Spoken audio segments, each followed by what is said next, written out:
Hello my dear students, welcome to the class. Ella champions inum Vedantu Malayalam channel leke oru nimisham. Vedantu Malayalam channel leke a very beautiful welcome. Ella champions inum ellarum super duper energetic ആയിട്ടിരിക്കുന്നു എന്ന് വിചാരിക്കുന്നു, സുഖമായിട്ടിരിക്കുന്നു എന്ന് വിചാരിക്കുന്നു, സന്തോഷത്തോടെ ഇരിക്കുന്നു എന്ന് വിചാരിക്കുന്നു, എല്ലാവരും പഠിക്കാനായിട്ട് ഉഷാറായിട്ടിരിക്കുന്നു എന്ന് വിചാരിക്കുന്നു my dear students. കാര്യം എന്തുകൊണ്ടാണ്? ഒരു ഡിഗ്രി കിട്ടാൻ വേണ്ടി മാത്രമല്ല, ഡിഗ്രിക്ക് വേണ്ടി മാത്രമല്ല മൈ ഡിയർ സ്റ്റുഡൻസ്. ലേണിംഗ് അല്ലെങ്കിൽ പഠിത്തം അല്ലെങ്കിൽ അറിവ്, no one can take the learning out of you അല്ലേ. പൈസ വരാൻ പോവാം, ചിലപ്പോൾ ഹെൽത്ത് വരാൻ പോവാം, യെസോനോ. പക്ഷെ നിങ്ങളുടെ അറിവ് ഒരിക്കലും ആർക്കും എടുത്തുകൊണ്ട് പോവാൻ പറ്റില്ല നിങ്ങളിൽ നിന്ന് അല്ലേ. So enjoy your learning. അതുകൊണ്ടാണ് ഞാൻ എപ്പോഴും പറയണത്, ഈ preparation journey enjoy it. Ultimately നിങ്ങൾ അറിവ് നേടുകയാണ്, അത് നിങ്ങൾക്ക് എപ്പോഴെങ്കിലും എവിടെയെങ്കിലും ഉപയോഗം വരും. Okay, trust me. ഓക്കെ, അതിൽ എന്നെ നിങ്ങൾക്ക് വിശ്വസിക്കാം. ഞാൻ എൻ്റെ അനുഭവത്തിൽ നിന്നാണ് പറയുന്നത്. ഈ പ്രിപ്പറേഷൻ ജേർണി നിങ്ങൾക്ക് ചിലപ്പോൾ ഒരു ഡിഗ്രി മാത്രമല്ല മേടിച്ച് തരാൻ പോകുന്നത്, അല്ലെങ്കിൽ ഒരു നല്ല കോളേജ് മാത്രമല്ല, അത് വലിയൊരു കാര്യമാണ്, ഞാൻ എപ്പോഴും പറയുന്ന പോലെ തന്നെ. പക്ഷെ അറ്റ് ദ സെയിം ടൈം നിങ്ങൾക്ക് കുറേ അറിവ് തരും. നിങ്ങൾക്ക് ചിലപ്പോൾ ജീവിതകാലം ഉപയോഗം വരുന്ന അറിവുകൾ നിങ്ങൾക്ക് നേടിത്തരും. അത് ഈ പ്രിപ്പറേഷനിൽ നിന്ന് മാത്രമല്ല, എപ്പോഴും ഓൾവേസ് ബി എ സ്റ്റുഡൻറ്റ്. നിങ്ങളുടെ ലൈഫിൽ മൊത്തം be curious like a child അല്ലേ, be inquisitive like a child. ആ ഒരു ചൈൽഡ് ക്യൂരിയോസിറ്റി എപ്പോഴും നിങ്ങളുടെ ഉള്ളിലുണ്ടാവണം. അറിവ് നേടാനുള്ള ഒരു ആർത്തി വേണം, അറിവിനോടുള്ളൊരു ആർത്തി വേണം അല്ലേ. ഫൈൻ. സോ എല്ലാ മക്കൾക്കും ഒരിക്കൽ കൂടെ വേദാന്തു മലയാളം ചാനലിലേക്ക് വെൽക്കം. എൻ്റെ പേര് സുദർശൻ. കുറച്ച് പേർക്ക് അറിയായിരിക്കും, അറിയാത്തവർക്ക് എൻ്റെ പേര് സുദർശൻ. പഠിച്ചതൊക്കെ ബിച്ച്പിലാനിയിലാണ്, മാസ്റ്റേഴ്സ് എടുത്തതൊക്കെ. കൂടുതൽ ചരിത്രമൊക്കെ ഞാൻ മുമ്പേ പറഞ്ഞിട്ടുണ്ട്. അപ്പോൾ നമുക്ക് അധികം വൈകിക്കാതെ തന്നെ, എന്തായാലും നമ്മൾ സ്പ്രിൻറ്റ് കോഴ്സിലാണ്, ഈ ക്രാഷ് കോഴ്സിലാണ് നിൽക്കുന്നത്. സോ നമുക്ക് അധികം വൈകിക്കാതെ തന്നെ കാര്യത്തിലോട്ട് കിടക്കാം. കാര്യത്തിലോട്ട് കിടക്കുന്നതിന് മുമ്പ് നിങ്ങൾ ഒരു കാര്യം മനസ്സിലാക്കേണ്ടത്, നമ്മളിത് ചെയ്യുന്നത് കേരളത്തിലെ എല്ലാ മക്കൾക്കും വേണ്ടിയിട്ടാണ്. അപ്പോൾ നമ്മുടെ വീഡിയോസ് ഇഷ്ടപ്പെടുകയാണെങ്കിൽ, നമ്മുടെ കണ്ടൻറ്റ് ഇഷ്ടപ്പെടുകയാണെങ്കിൽ ലൈക്ക് ചെയ്യുക, ഷെയർ ചെയ്യുക, സബ്സ്ക്രൈബ് ചെയ്യുക. Okay, fine. ഞങ്ങൾക്കൊരു മോട്ടിവേഷനാണ്, അതുകൊണ്ട് മാത്രമാണ് പറയുന്നത്. Okay, fine. Thank you my dear students. അപ്പോൾ നമുക്ക് കാര്യത്തിലോട്ട് കിടക്കാം. എന്താണ് മക്കളെ ഇന്നത്തെ നമ്മുടെ കാര്യം? നമ്മൾ അറ്റോമിക് സ്ട്രക്ചറിൻ്റെ 2 സെഷൻസ് കഴിഞ്ഞു. കഴിഞ്ഞ സെഷനിൽ എന്താണ് നമ്മൾ പഠിച്ചത് മൈ ഡിയർ സ്റ്റുഡൻസ്? എല്ലാവർക്കും ഓർമ്മയുണ്ടോ? നമ്മൾ ഫോട്ടോ ഇലക്ട്രിക് ഇഫക്റ്റ്, അതായത് ബേസിക്കലി പ്ലാങ്ക്സ് ക്വാണ്ടം തിയറിയുടെ അവസാന ഭാഗം, ക്വാണ്ടൈസേഷൻ ഓഫ് എനർജി വെച്ചിട്ട് തുടങ്ങി. അത് കഴിഞ്ഞ് നേരെ ഫോട്ടോ ഇലക്ട്രിക് ഇഫക്റ്റിലേക്ക് കയറി, അത് കഴിഞ്ഞ് ബ്ലാക്ക് ബോഡി റേഡിയേഷനിലേക്ക് കയറി, അത് കഴിഞ്ഞ് ബോർസ് മോഡൽ ഓഫ് ആറ്റം കണ്ടു. യെസോനോ? ഫൈൻ അല്ലേ. ഇനി ബോർസ് മോഡൽ ഓഫ് ആറ്റം കഴിഞ്ഞ് ഞാൻ പറഞ്ഞു, ഞാൻ വേറൊരു ഇമ്പോർട്ടൻറ്റ് ടോപ്പിക്കിലേക്കാണ് പോകാൻ പോകുന്നതെന്ന്. ഏതാണത്? Hydrogen spectrum, emission spectrum, absorption spectrum. നമ്മൾ നീറ്റ് നോക്കുമ്പോൾ, നീറ്റ് ആയാലും ചെയ്യായാലും ഏത് എക്സാം എടുത്താലും വളരെ ഇമ്പോർട്ടൻ്റ് ആയിട്ടുള്ളൊരു പാർട്ടാണ് ഈ ഹൈഡ്രജൻ സ്പെക്ട്രം. എന്താണ് ഈ ഹൈഡ്രജൻ സ്പെക്ട്രം? അവിടം വെച്ചിട്ട് നമുക്ക് തുടങ്ങാം. ഓക്കെ, വളരെ ഇമ്പോർട്ടൻറ്റ് സെക്ഷനാണ്. എല്ലാവരും പെന്നും പേപ്പറൊക്കെ എടുത്ത് റെഡി ആയിട്ടിരിക്കൂ. Okay, so let's start. എല്ലാവരും നോക്കുക, ഞാനിപ്പോൾ ഒരു minute. Hydrogen spectrum very important ടോപ്പിക്കാണ് കേട്ടോ മക്കളെ. എല്ലാവരും റെഡി ആയിട്ടിരിക്കുക. ഞാനിപ്പോൾ ഇലക്ട്രോ മാഗ്നറ്റിക് സ്പെക്ട്രത്തെക്കുറിച്ച് നിങ്ങളോട് പറഞ്ഞിട്ടുണ്ട്. നിങ്ങൾക്ക് എല്ലാവർക്കും അറിയാം ഇലക്ട്രോ മാഗ്നറ്റിക് സ്പെക്ട്രം എന്താണെന്ന്. ഒന്നുമില്ല, arrangement of electromagnetic radiation in increasing order of wave length അല്ലെങ്കിൽ ഡിക്രീസിങ് ഓർഡർ ഓഫ് ഫ്രീക്വൻസീസ്. എന്ത് തന്നെയായാലും arrangement of electromagnetic radiations in increasing order of wave length or decreasing order of frequency, because wavelength and frequency are inversely proportional. For example, നിങ്ങൾ നോക്കുക, ഇപ്പോൾ ഈ gamma rays നിന്ന് X റേസിലേക്ക് നീങ്ങി, U V റേസിലേക്ക് നീങ്ങി, visible spectrum ഇടയ്ക്കുണ്ട്, IR ഉണ്ട്, ഇൻഫ്രാറെഡ് ഉണ്ട്, മൈക്രോവേവ് ഉണ്ട്, FM AM basically radio waves ആണത് അല്ലേ. അത് കഴിഞ്ഞ് ലോങ് റേഡിയോ വേവ്സ് ഉണ്ട്. ഇത് basically it's an increasing order of wave length. ഇതിൽ വിസിബിൾ സ്പെക്ട്രം മാത്രമേ നമുക്ക് കണ്ണുകൊണ്ട് കാണാൻ പറ്റുള്ളൂ. അത് എന്തുകൊണ്ടാണെന്ന് ചോദിച്ചാൽ നമ്മുടെ ബ്രെയിൻ അങ്ങനെയാണ് പ്രോസസ്സ് ചെയ്തേക്കുന്നത്. അതിന് ബേസിക്കലി ബയോളജിക്കൽ ഡെഫിനിഷനാണ്. ഓക്കെ, ബയോളജി പ്രോബബ്ലി നിങ്ങൾ പഠിച്ചിട്ടുണ്ടാകും. നമ്മുടെ ബ്രെയിനിന് പ്രോസസ്സ് ചെയ്യാൻ പറ്റിയ റേഡിയേഷൻ, ചില ആനിമൽസിന് വേറെ റേഡിയേഷൻസ് പ്രോസസ്സ് ചെയ്യാൻ പറ്റും. UV റേഡിയേഷൻ, ഇൻഫ്രാറെഡ് റേഡിയേഷൻസ് ഒക്കെ പ്രോസസ്സ് ചെയ്യാൻ പറ്റുമായിരിക്കും. പക്ഷെ നമുക്ക് മനുഷ്യന്മാർക്ക് കാണാൻ പറ്റിയത് ആകെ വിസിബിൾ സ്പെക്ട്രമാണ്.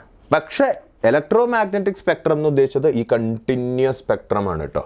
ഇലക്ട്രോ മാഗ്നറ്റിക് സ്പെക്ട്രം എന്ന് ഉദ്ദേശിക്കുന്നത് ഈ കണ്ടിന്യൂസ് സ്പെക്ട്രമാണ്. ഇതിൽ എല്ലാ വേവ് ലെങ്ത്തും ഉണ്ട്, ഇതിൽ എല്ലാ ഫ്രീക്വൻസിയും ഉണ്ട്, എല്ലാ വേവ് ലെങ്ത്തും എല്ലാ ഫ്രീക്വൻസിയും ഉണ്ട്. കുറച്ചും കൂടി വ്യക്തമായിട്ട് മനസ്സിലാക്കണമെങ്കിൽ ഈ വിസിബിൾ സ്പെക്ട്രം എടുത്താൽ മതി. ഈ വിസിബിൾ സ്പെക്ട്രം ഇലക്ട്രോ മാഗ്നറ്റിക് സ്പെക്ട്രത്തിൻ്റെ ചെറിയൊരു കോമ്പണൻറ്റ് മാത്രമാണ്.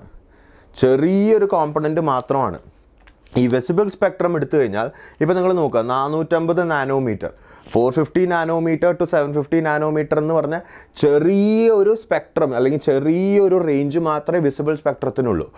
ആ ചെറിയൊരു റേഞ്ചിലാണ് നിങ്ങൾ കാണുന്ന എല്ലാ കളേഴ്സും. നിങ്ങൾ ഈ കാണുന്നതാണ് ഒരു കണ്ടിന്യൂസ് സ്പെക്ട്രം. നിങ്ങൾ ഈ കാണുന്ന സ്പെക്ട്രത്തെയാണ് ഞാൻ ഒരു കണ്ടിന്യൂസ് സ്പെക്ട്രം എന്ന് വിളിക്കുന്നത്, ഒരു കണ്ടിന്യൂസ് സ്പെക്ട്രം. അപ്പോൾ നിങ്ങൾ ചോദിക്കും, സാർ എന്തുകൊണ്ടാണ് ഇതിനെ കണ്ടിന്യൂസ് സ്പെക്ട്രം എന്ന് വിളിക്കുന്നത്? സിമ്പിൾ, എല്ലാ വേവ് ലെങ്ത്തും ഉണ്ടല്ലോ.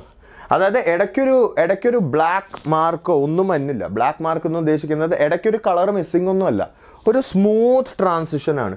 ഇപ്പം ഞാൻ ഈ വയലറ്റിൽ നിന്ന് തുടങ്ങി കഴിഞ്ഞാൽ വയലറ്റ്, ഇൻഡിഗോ, ഗ്രീൻ, ഒരു എല്ലാ കളേഴ്സും ഉണ്ട്. That's A continuous spectrum. ഇനി ഇമാജിൻ ഈ ഒരു സ്പെക്ട്രത്തിൽ നിന്ന് കുറച്ച് കളേഴ്സ് മിസ്സിംഗ് ആണെങ്കിലോ, അല്ലെങ്കിൽ കുറച്ച് വേവ് ലെങ്ത്ത് മിസ്സിംഗ് ആണ് എന്ന് വരിക.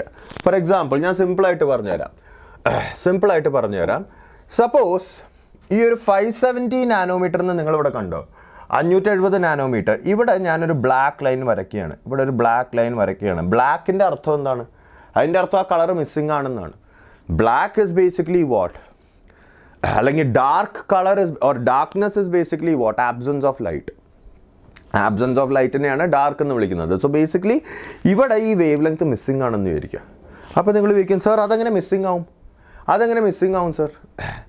എങ്ങനെയാണ് മിസ്സിംഗ് ആവുമെന്ന് ഞാൻ പറഞ്ഞുതരാം. പക്ഷേ മിസ്സിംഗ് ആവും എന്ന് വിചാരിക്കുക. That is not a continuous spectrum, അതൊരു ഡിസ്കണ്ടിന്യൂസ് സ്പെക്ട്രം അല്ലേ.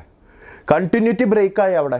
അല്ലെങ്കിൽ ഫോർ എക്സാമ്പിൾ ഈ 620 ഈ ഒരു വേവ് ലെങ്ത്ത് ഇവിടെ മിസ്സിംഗ് ആണ് എന്ന് വിചാരിക്കുക. അതൊരു ഡിസ്കണ്ടിന്യൂറ്റി അല്ലേ അവിടെ. അതിനെയാണ് ഡിസ്കണ്ടിന്യൂസ് സ്പെക്ട്രം എന്ന് വിളിക്കുന്നത്. ഇതൊരു കണ്ടിന്യൂസ് സ്പെക്ട്രമാണ്. Yes or no?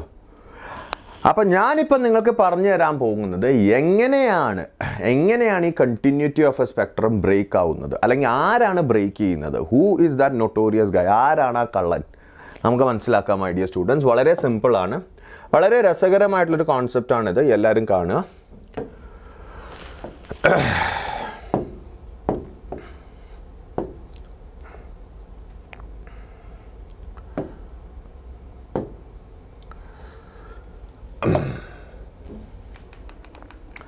ഇപ്പോൾ എല്ലാവരും നോക്കുക, ഞാനൊരു ആറ്റം എടുത്തു എന്ന് വിചാരിക്കാം. ഓക്കെ, ഞാനൊരു ആറ്റം എടുത്തു എന്ന് വിചാരിക്കുക. ഫോർ എക്സാമ്പിൾ ഹൈഡ്രജൻ ആറ്റം എടുത്തു എന്ന് തന്നെ വിചാരിക്കുക. ഓക്കെ, ഹൈഡ്രജൻ ആറ്റം എടുത്തു എന്ന് വിചാരിക്കുക. ഓക്കെ, ഹൈഡ്രജൻ ആറ്റം എടുത്തു എന്ന് വിചാരിക്കുക. സോ ബേസിക്കലി ഹൈഡ്രജൻ്റെ ന്യൂക്ലിയസ് ഉണ്ട് ഇവിടെ.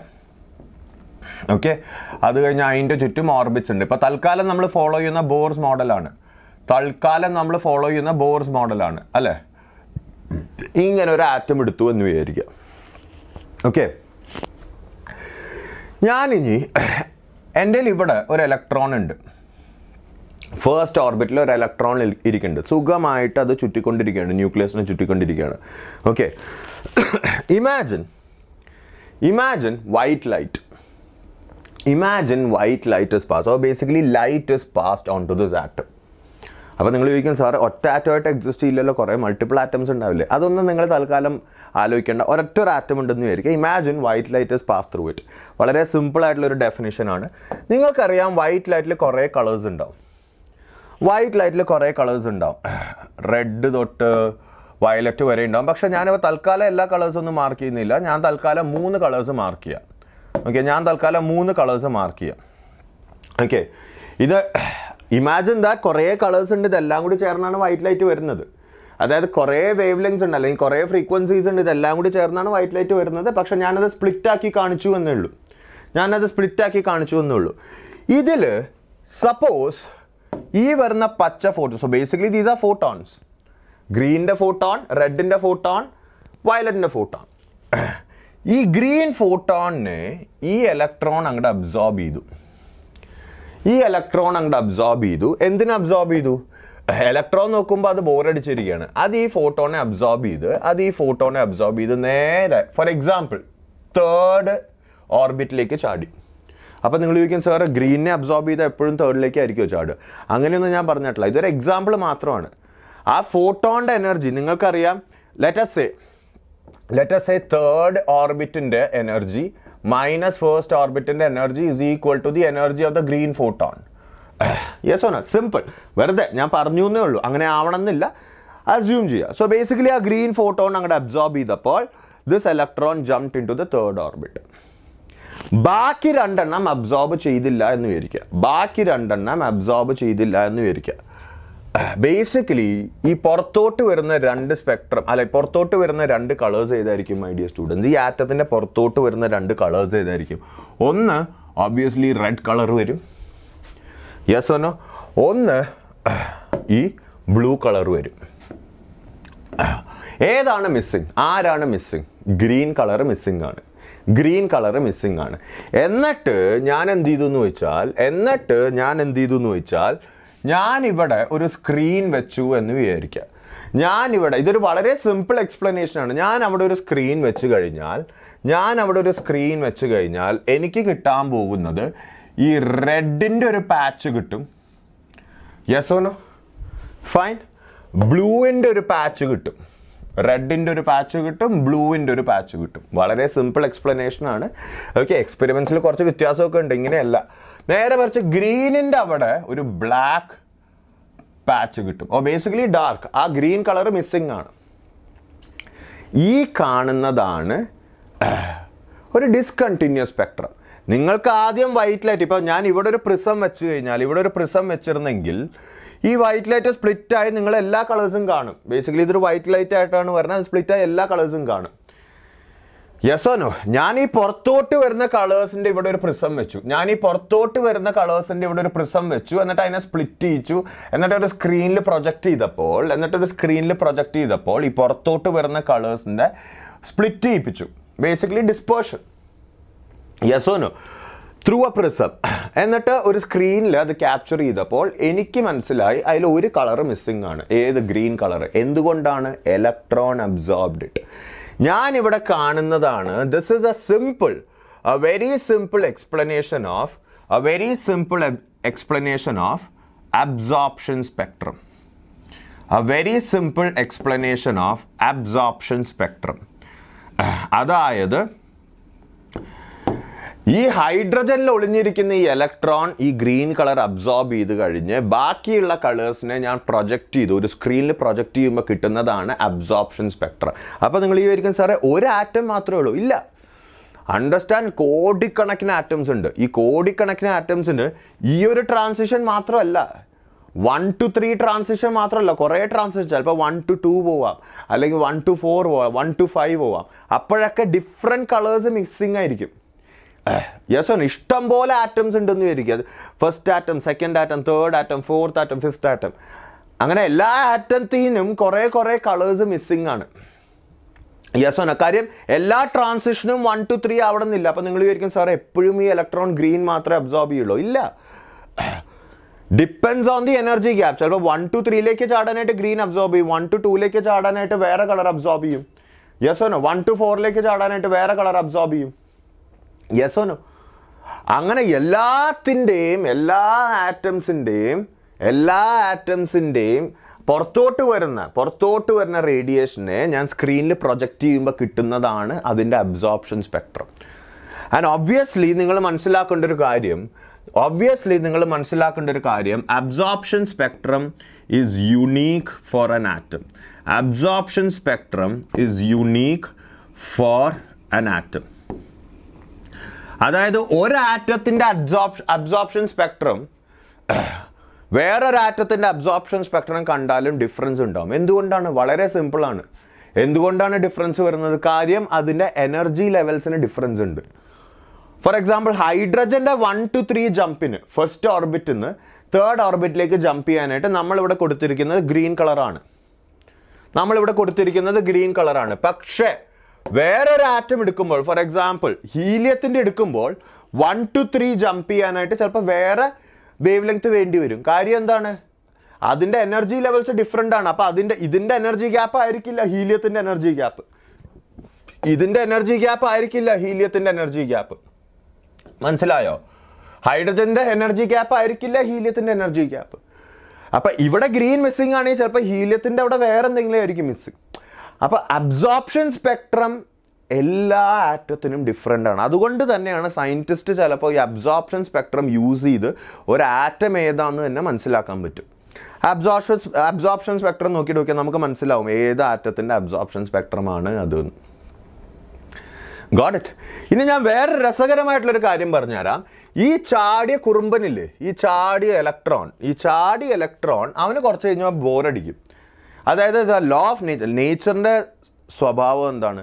ഹൈ എനർജി സ്റ്റേറ്റ്സിൽ അതിന് ഇരിക്കാൻ വലിയ താല്പര്യമില്ല. ഫോർ എക്സാമ്പിൾ ഞാൻ ഈ പെൻ മേളിലേക്ക് ഇടുകയാണെങ്കിൽ അത് എന്തായാലും താഴത്തോട്ട് വരും കുറച്ച് കഴിഞ്ഞാൽ, അല്ല? അതേപോലെ തന്നെ ഈ ഇലക്ട്രോൺ എനർജി അബ്സോർബ് ചെയ്ത് മേളിലേക്ക് പോയി, സമ്മതിച്ചു. പക്ഷെ കുറച്ച് കഴിയുമ്പോൾ obviously in order to attain stability എന്ന് പറഞ്ഞാൽ എന്താണ്? Energy less. In order to come back to its original state ഇവൻ എന്ത് ചെയ്യുന്നു വെച്ചാൽ ഇവൻ ചാടി തിരിച്ചു വരും. ഇവൻ ചാടി ഇവൻ ഇരിക്കുന്ന സ്റ്റേറ്റിനെയാണ് എക്സൈറ്റഡ് സ്റ്റേറ്റ് എന്ന് വിളിക്കുന്നത്. ഇവൻ ഇരിക്കുന്ന സ്റ്റേറ്റിനെയാണ് നമ്മൾ എക്സൈറ്റഡ് സ്റ്റേറ്റ് എന്ന് വിളിക്കുന്നത്. ഇലക്ട്രോണിൻ്റെ ഒരു എക്സൈറ്റഡ് സ്റ്റേറ്റിലാണ് ഇവൻ ഇരിക്കുന്നത്. പക്ഷേ ഈ എക്സൈറ്റഡ് സ്റ്റേറ്റ് എപ്പോഴും അതിന് ഇഷ്ടമല്ല. It wants to come back to its ground state. ഇതിൻ്റെ ഗ്രൗണ്ട് സ്റ്റേറ്റിലേക്ക് തിരിച്ചു വരാൻ അതിന് വളരെ ഇഷ്ടമാണ്. കാര്യം ഗ്രൗണ്ട് സ്റ്റേറ്റ് ആണ് അതിൻ്റെ ഒറിജിനൽ സ്റ്റേറ്റ്. എനർജി ലെസ് ആയിട്ടിരിക്കുന്ന സ്റ്റേറ്റ്. അപ്പോൾ ഈ ഇലക്ട്രോൺ എന്ത് ചെയ്യും? കുറച്ച് കഴിയുമ്പോൾ ചാടി നേരെ തിരിച്ച് ഇങ്ങോട്ട് വരും. അത്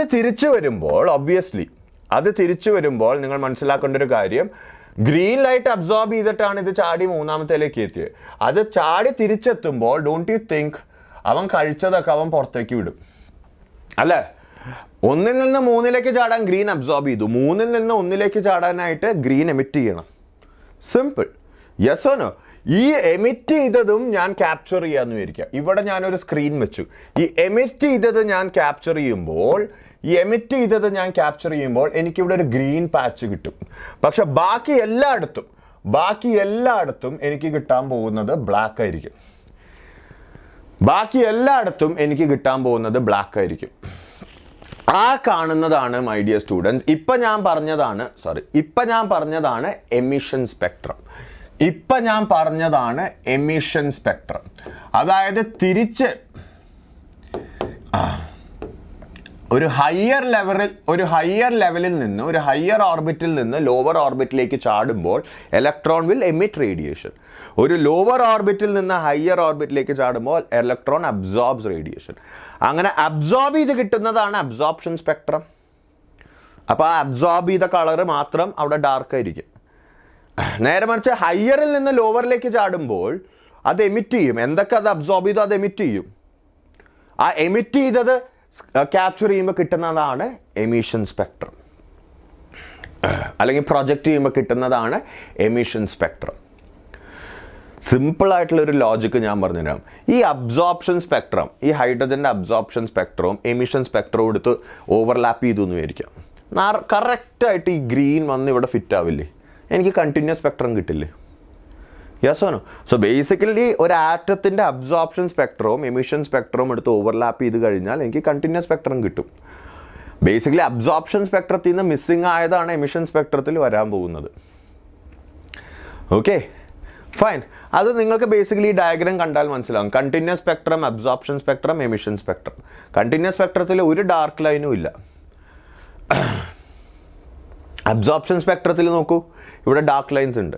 എമിഷൻ സ്പെക്ട്രത്തിൽ നോക്കൂ മൈ ഡിയർ സ്റ്റുഡൻസ്, അവിടെയും ഡാർക്ക് റീജിയൻസ് ഉണ്ട്. നേരെ മറിച്ച് അബ്സോർപ്ഷൻ സ്പെക്ട്രത്തിൽ ഇല്ലാത്തതാണ് എമിഷൻ സ്പെക്ട്രത്തിൽ വരുന്നത്. Yes or no? Fine, got it. ഈ അബ്സോർപ്ഷൻ സ്പെക്ട്രത്തിനെയും എമിഷൻ സ്പെക്ട്രത്തിനെയുമാണ് നമ്മൾ ബേസിക്കലി ലൈൻ സ്പെക്ട്രം എന്ന് ജനറലി വിളിക്കുന്നത്. ലൈൻ സ്പെക്ട്രം എന്ന് ജനറലി വിളിക്കുന്നത് ഇവന്മാരെയാണ്. കൂടുതൽ എമിഷൻ സ്പെക്ട്രത്തിനെയാണ് വിളിക്കുന്നത്. ബേസിക്കലി ലൈൻ സ്പെക്ട്രം എന്ന് ഉദ്ദേശിച്ചത് എന്താണ്? നമ്മളിവിടെ കണ്ടില്ലേ, it actually looks like lines. ഒരു ചെറിയ ലൈൻ പോലെയാണ് ഇതിൻ്റെ സ്പെക്ട്രം കിടക്കുന്നത്. ഒരു ചെറിയ ലൈൻ പോലെയാണ് ഇതിൻ്റെ സ്പെക്ട്രം കിടക്കുന്നത്. കാര്യം എന്താണ്? ബാക്കിയെല്ലാം മിസ്സിംഗ് ആണ്. ഇപ്പോൾ എമിഷൻ സ്പെക്ട്രം എടുത്തു കഴിഞ്ഞാൽ കണ്ടില്ലേ, ഗ്രീൻ കളർ മാത്രമേ ഉള്ളൂ, ബാക്കി എല്ലാ കളേഴ്സും അവിടെ മിസ്സിംഗ് ആണ്. അപ്പം ആ ചെറിയൊരു ലൈൻ ഉള്ളതുകൊണ്ടാണ് അതിനെ ലൈൻ സ്പെക്ട്രം എന്ന് വിളിക്കുന്നത്. And understand one thing, if absorption spectrum is unique, emission സ്പെക്ട്രമും യുണീക്ക് ആയിരിക്കണ്ടേ മൈ ഡിയർ സ്റ്റുഡൻസ്? എമിഷൻ സ്പെക്ട്രമും യുണീക്ക് ആയിരിക്കണ്ടേ? ഒബ്വിയസ്ലി. അതായത് ഇപ്പം ഞാൻ ഹൈഡ്രജൻ ആറ്റത്തിൻ്റെ എമിഷൻ സ്പെക്ട്രം എടുത്താൽ that will be unique. Yes or no? ഹീലിയത്തിൻ്റെ വെച്ച് കമ്പയർ ചെയ്യുമ്പോൾ, നിയോണിൻ്റെ വെച്ച് കമ്പയർ ചെയ്യുമ്പോൾ, ഓക്സിജൻ്റെ വെച്ച് കമ്പയർ ചെയ്യുമ്പോൾ എല്ലാത്തിൻ്റെയും സ്പെക്ട്രം, ലൈൻ സ്പെക്ട്രം ഡിഫറെൻ്റ് ആയിരിക്കും. കാര്യം എന്തുകൊണ്ടാണ്? ലോജിക്കലി ആലോചിച്ച് നോക്കുക. അതിൻ്റെ എല്ലാത്തിൻ്റെയും എനർജി ഡിഫറൻസസ് വേറെയാണ്.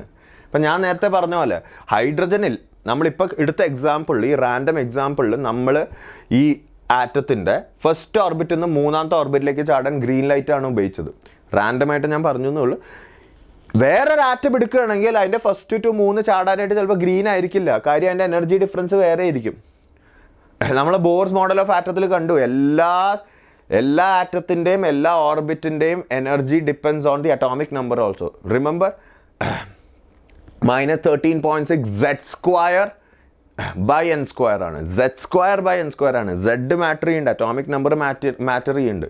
അറ്റോമിക് നമ്പർ മാറും തോറും എനർജി ഓഫ് ഓർബിറ്റ്സ് മാറും. എനർജി ഓഫ് ഓർബിറ്റ്സ് മാറും തോറും basically the colour that they absorb will also will be different. The color that they emit will also be different. For example, 3-ന്ന് 1-ലേക്ക് ചാടുമ്പോൾ എനിക്കിവിടെ green light ആണ് കിട്ടിയത്. വേറെ ആറ്റത്തിന് 3-ന്ന് 1-ലേക്ക് ചാടുമ്പോൾ വേറെ വേവ് ലെങ്ത് ആയിരിക്കും കിട്ടുക. മനസ്സിലായോ? ഫൈൻ, ഇത്രേ ഉള്ളൂ. ഇതാണ് ലൈൻ സ്പെക്ട്രം. ഇനി ബേസിക്കലി അപ്പാരറ്റസ് നിങ്ങൾ ചിലപ്പോൾ നിങ്ങളുടെ ടെക്സ്റ്റ് ബുക്കിൽ കണ്ടു കാണും മൈ ഡിയർ സ്റ്റുഡൻസ്. വളരെ സിമ്പിളായിട്ട് ഞാനത് എക്സ്പ്ലെയിൻ ചെയ്ത് തരാം. എല്ലാവരും നോക്കുക. ഇവിടെ എനിക്ക് കിട്ടുന്നത് ഒരു ഗ്യാസ് ഡിസ്ചാർജ് ട്യൂബാണ്. ഒരു gas discharge tube containing hydrogen. Basically hydrogen gas ഉണ്ട് എന്ന് വിചാരിക്കാം. ഓക്കെ, ഹൈഡ്രജൻ ഗ്യാസ് ഉണ്ട് എന്ന് വിചാരിക്കാം. ഇതിലേക്ക് ഞാൻ റേഡിയേഷൻ പാസ് ചെയ്ത്, ആ റേഡിയേഷൻ പാസ് ചെയ്ത് കഴിയുമ്പോൾ എന്ത് പറ്റും? ഇലക്ട്രോൺസ് അബ്സോർബ് ചെയ്യും. അത് കഴിഞ്ഞ് മൈ ഡിയർ സ്റ്റുഡൻസ് റേഡിയേഷൻസ്. അത് കഴിഞ്ഞ് ഇലക്ട്രോൺസ് തിരിച്ചു വരുമ്പോൾ അവന്മാർ എമിറ്റ് ചെയ്യും റേഡിയേഷൻസ്. ആ എമിറ്റ് ചെയ്ത റേഡിയേഷനെ ഒരു സ്ലിറ്റിൽ കൂടെ പാസ് ചെയ്ത് ഒരു പ്രിസത്തിക്കുള്ള ഡിസ്പേർഷൻ നടത്തിക്കുമ്പോൾ എന്ത് പറ്റും? എമിഷൻ റേഡിയേഷൻ എമിറ്റ് ചെയ്ത് വരുന്ന റേഡിയേഷൻസിൽ നിങ്ങൾക്കറിയാം കുറേ കളേഴ്സ്, കുറേ വേവ് ലെങ്സ് മിസ്സിംഗ് ആയിരിക്കും. സോ ബേസിക്കലി അങ്ങനെ ഡിസ്പേർഷൻ ചെയ്ത് കിട്ടുന്നതാണ് ബേസിക്കലി എമിഷൻ സ്പെക്ട്രം. അതിൽ നിങ്ങൾ കാണാൻ പോകുന്നത് കുറച്ച് ലൈൻസേ ഉണ്ടാവുള്ളൂ. പ്രിസത്തിൻ്റെ ഉപയോഗം മനസ്സിലായല്ലോ. കാര്യം എന്താണെന്ന് വെച്ചാൽ ഇതിൽ നിന്ന് വരുന്ന കളേഴ്സ് ചിലപ്പോൾ ഈ 4 കളേഴ്സ് ഉണ്ടാവുള്ളൂ. പക്ഷെ 4 കളേഴ്സ് ഒരുമിച്ച് കാണുമ്പോൾ ചിലപ്പോൾ ഒറ്റ കളറായിട്ടേ തോന്നുള്ളൂ. ഇൻ റിയാലിറ്റി അതിനെ സ്പ്ലിറ്റ് ചെയ്യിപ്പിക്കുമ്പോഴാണ് നിങ്ങൾക്ക് മനസ്സിലാവുക അത് 4 കളേഴ്സാണ്. അതേപോലെ വൈറ്റ് ലൈറ്റ് സ്പ്ലിറ്റ് ചെയ്തപ്പോഴാണ് നിങ്ങൾക്ക് മനസ്സിലായത് it is made up of millions of colours. Actually കുറേ വേവ് ലെങ്സ് കൂടി ചേർന്നതാണ് വൈറ്റ് ലൈറ്റ്, അല്ലേ? കാര്യം നമ്മൾ വിബ്ജിയോർനെ പറയുന്നുള്ളെങ്കിലും കുറേ വേവ് ലെങ്സ് ഉണ്ട് അതിൻ്റെ ഇടയ്ക്ക്. ഞാൻ പറഞ്ഞില്ലേ 450 to 750 വരെ ഉണ്ട്. Yes or no? ഫൈൻ. അപ്പം ഇതാണ് hydrogen emission spectrum. Got it? Perfect. ഇനി നിങ്ങൾ മനസ്സിലാക്കേണ്ട ഒരു കാര്യം, എല്ലാവരും നോക്കുക. ഞാനിപ്പോൾ നേരത്തെ പറഞ്ഞ പോലെ, അതായത് ഡിഫറെൻ്റ് ഓർബിറ്റ്സ് എടുത്തു മൈ ഡിയർ സ്റ്റുഡൻസ്. ഒരു ഹയർ ഓർബിറ്റിൽ നിന്ന് ഒരു ലോവർ ഓർബിറ്റിലേക്ക് ചാടുമ്പോൾ ഒബ്വിയസ്ലി ഫോട്ടോൺസ് എമിറ്റ് ചെയ്യും. ഈ എനർജി ഓഫ് ദ ഫോട്ടോൺ എന്തായിരിക്കും my dear students? V know that hc/λ. ഈ എനർജി ഓഫ് ദ ഫോട്ടോൺ വരാൻ പോകുന്നത് will be the energy difference of the 2 orbits. നമ്മളിത് കഴിഞ്ഞ ക്ലാസ്സിൽ പഠിച്ചിട്ടുണ്ട്.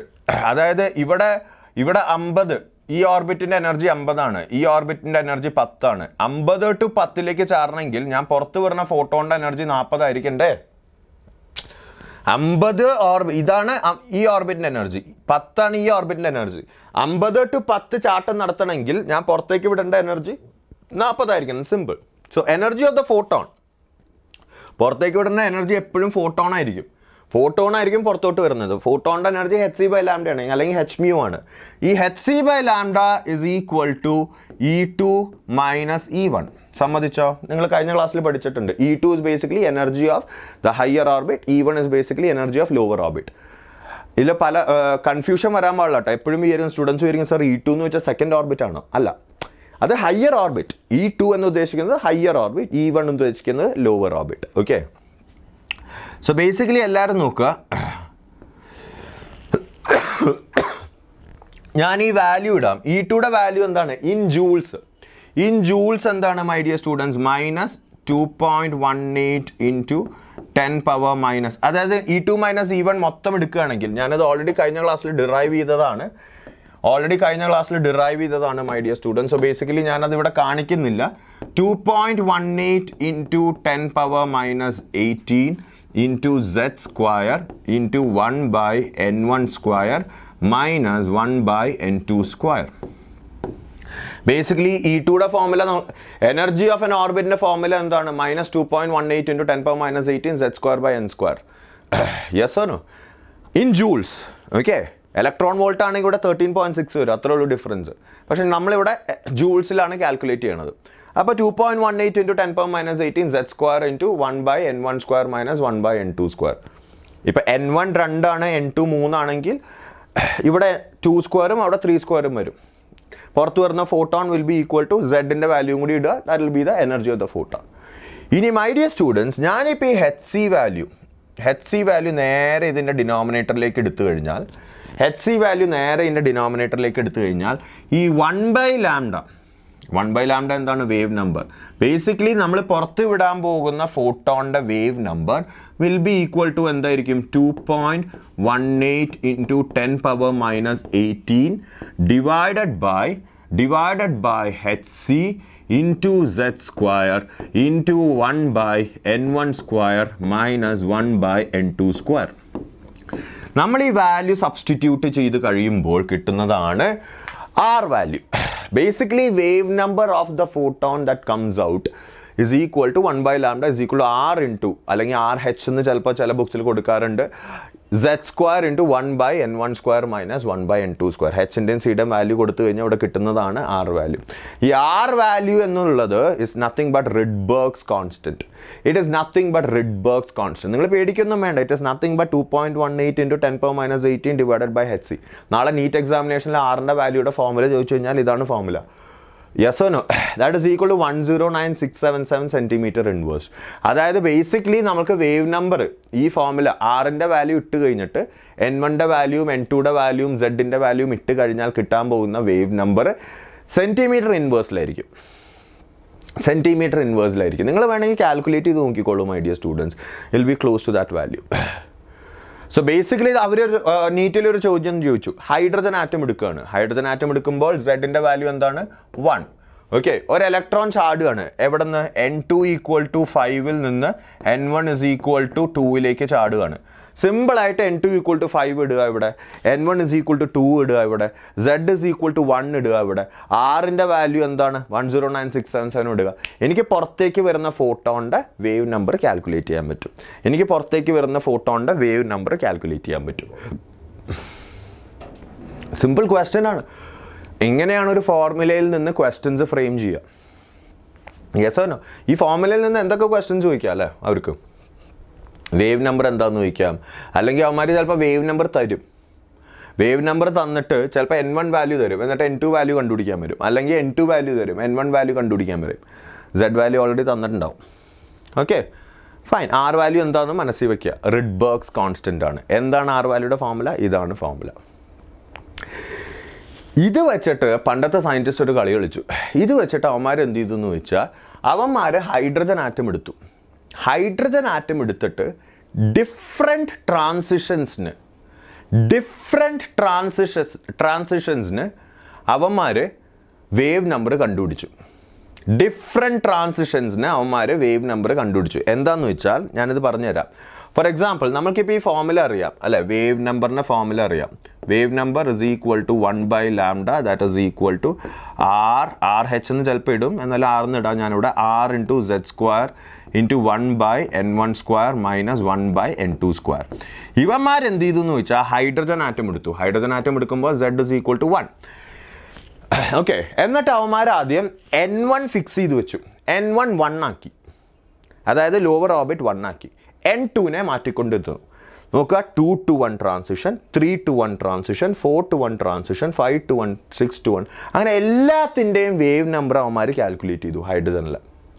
അവന്മാർ നോക്കുമ്പോൾ ഇതെല്ലാം വരുന്നത് അൾട്രാ വയലറ്റ് റേഡിയേഷനാണ്. അപ്പോൾ ഇത് വേവ് നമ്പർ കാൽക്കുലേറ്റ് ചെയ്യുമ്പോൾ അവന്മാർക്ക് മനസ്സിലാവും വേവ് നമ്പറിൽ നിന്ന് വേവ് ലെങ്ത് കിട്ടും.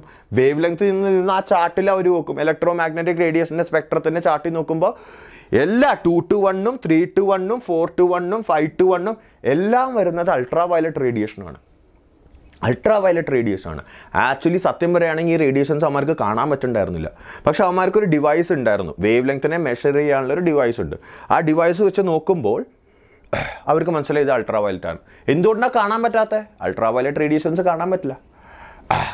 അങ്ങനെയുള്ള സീരീസിനെയാണ് അവർ ലൈമാൻ സീരീസ് എന്ന് വിളിച്ചത്. അതായത് any transition where the electron ends up in the first orbit, 2 to 1, 3 to 1, 4 to 1, അതായത് N1 is equal to 1 ആയിരിക്കണം. N1 is equal to 1 ആയിരിക്കണം, my dear students. So basically understand, Lyman എന്ന് പറയുമ്പോൾ N1 should be equal to 1.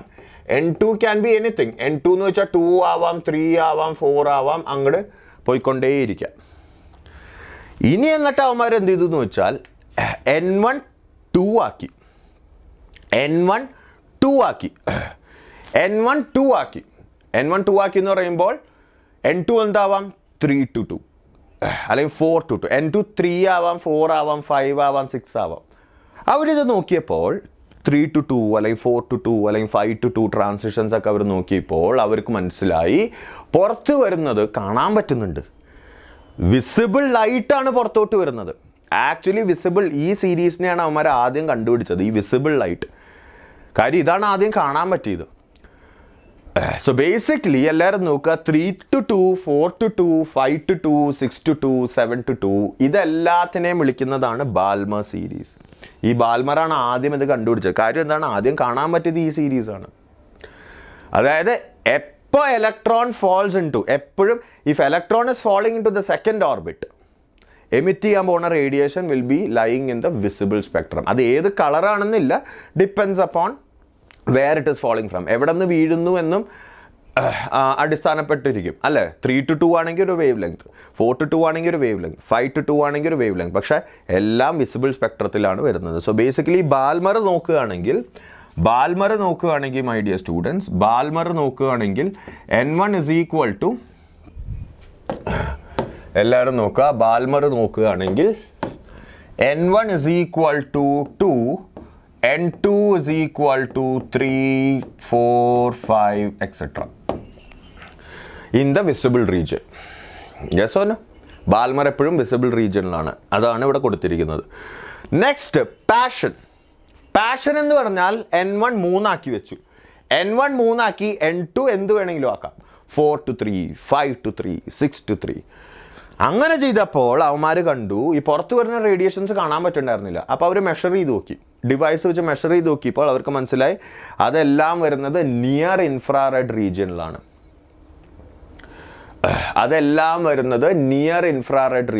Basically infrared radiations തന്നെ വിളിക്കാം. Okay, infrared radiations എന്ന് വിളിക്കാം my dear students. When N1 is equal to 3 and N2 is equal to 4, 5, 6, etc. Yes or no? Perfect or not? മനസ്സിലായോ? Got it?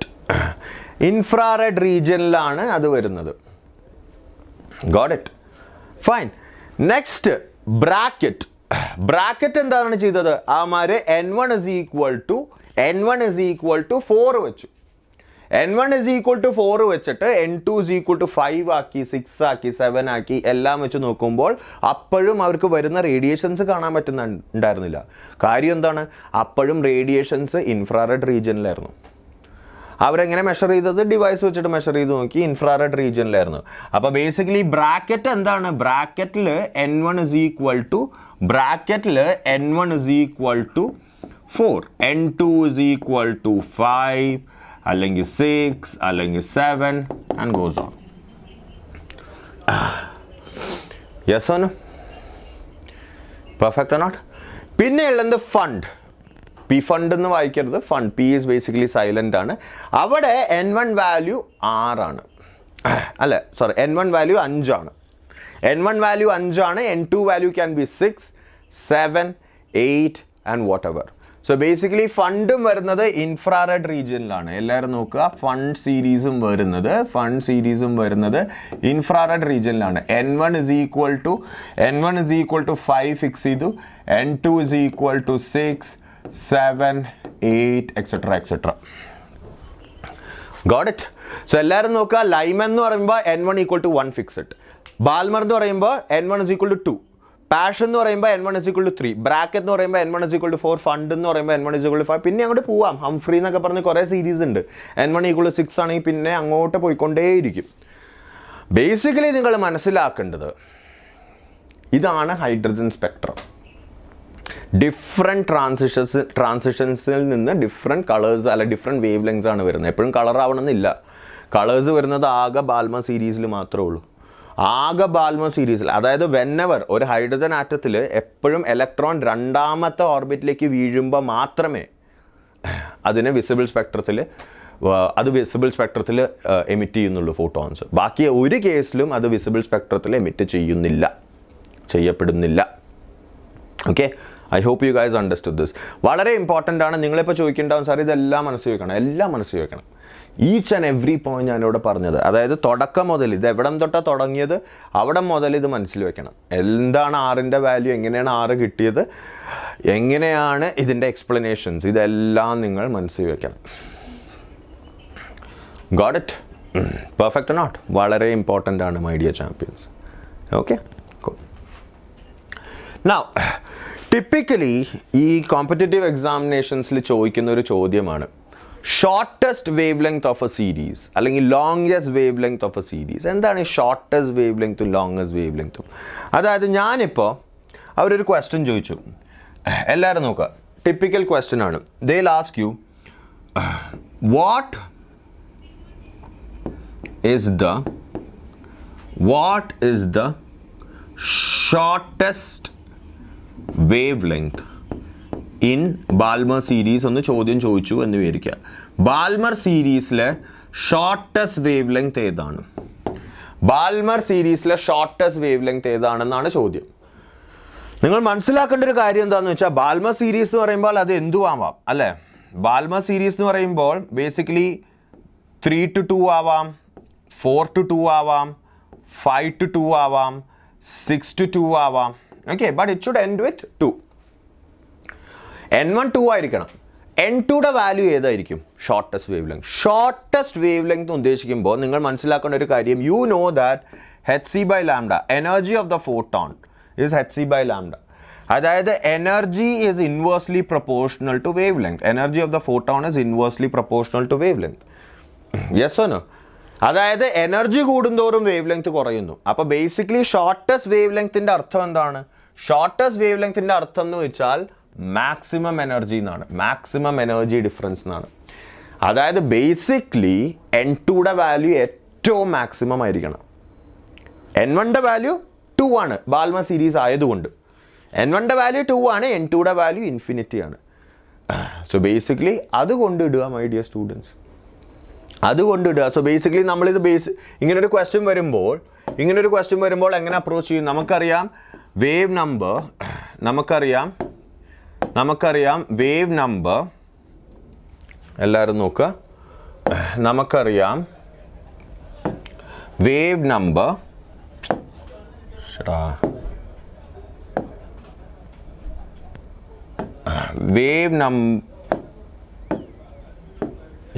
wave number is equal to r into z square into 1 by n1 square minus 1 by n2 square. Shortest വേവ് ലെങ്ത്തിൻ്റെ question വരുമ്പോൾ shortest വേവ് ലെങ്ത്തിൻ്റെ question വരുമ്പോൾ എപ്പോഴും മനസ്സിലാക്കുക, shortest വേവ് ലെങ്ത്തിൻ്റെ ക്വസ്റ്റ്യൻ വരുമ്പോൾ എപ്പോഴും മനസ്സിലാക്കുക this wave number should B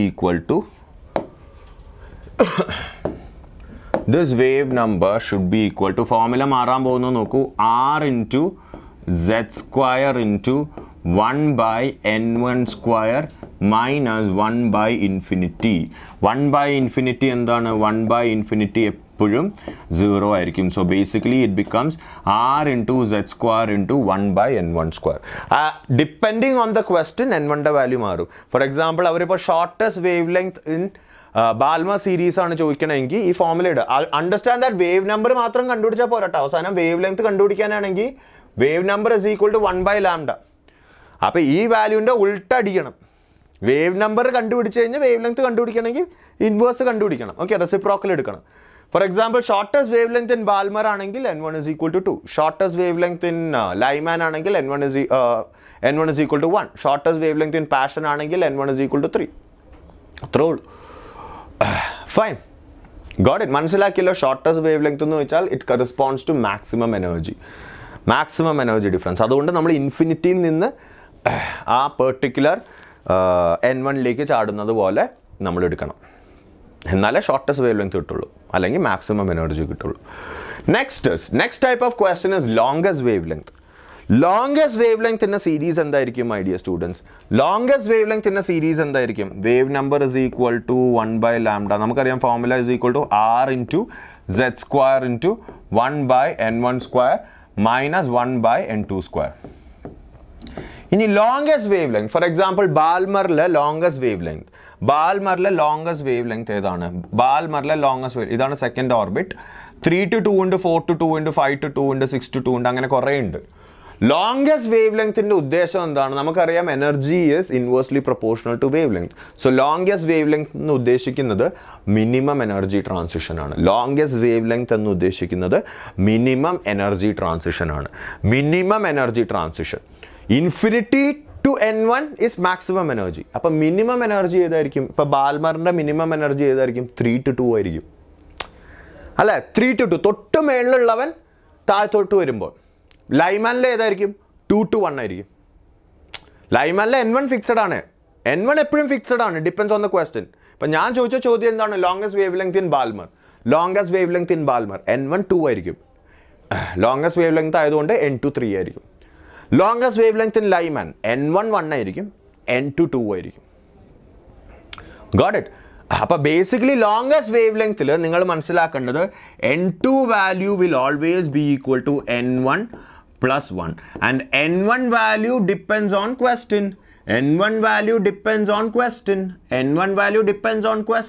അതായത് ലൈമാൻ സീരീസ് ആണെങ്കിൽ n1 1 ആയിരിക്കും. ബാൽമർ സീരീസ് ആണെങ്കിൽ n1 2 ആയിരിക്കും. പാഷൻ സീരീസ് ആണെങ്കിൽ n1 3 ആയിരിക്കും. Got it? Yes or no? ഇത്രേ ഉള്ളൂ. ഇങ്ങനെയാണ് ക്വസ്റ്റ്യൻ ചെയ്യുക. ഫൈൻ. ഫോർ എക്സാമ്പിൾ അവർ ചോദിക്കുകയാണ് longest wave length in Paschen series. അപ്പോൾ n1 ഈക്വൽ ടു 3 ഇടുക. My dear students. Yes or no? n1 is equal to 3 ഇടുക, n2 ഇസ് ഈക്വൽ ടു 4 ഇടുക. അതേപോലെ shortest wave length in Paschen series ആണെങ്കിൽ n1 is equal to 3 ഇടുക, n2 is equal to infinity ഇടുക. Got it? Perfect. Next question, number of spectral lines, അല്ലെങ്കിൽ കുറച്ചും കൂടി definite ആയിട്ട് പറയുകയാണെങ്കിൽ maximum number of spectral lines in a transition. For example അവർ ചോദിക്കാൻ പോകുന്നൊരു ക്വസ്റ്റ്യൻ ആയിരിക്കും, what is the maximum number of lines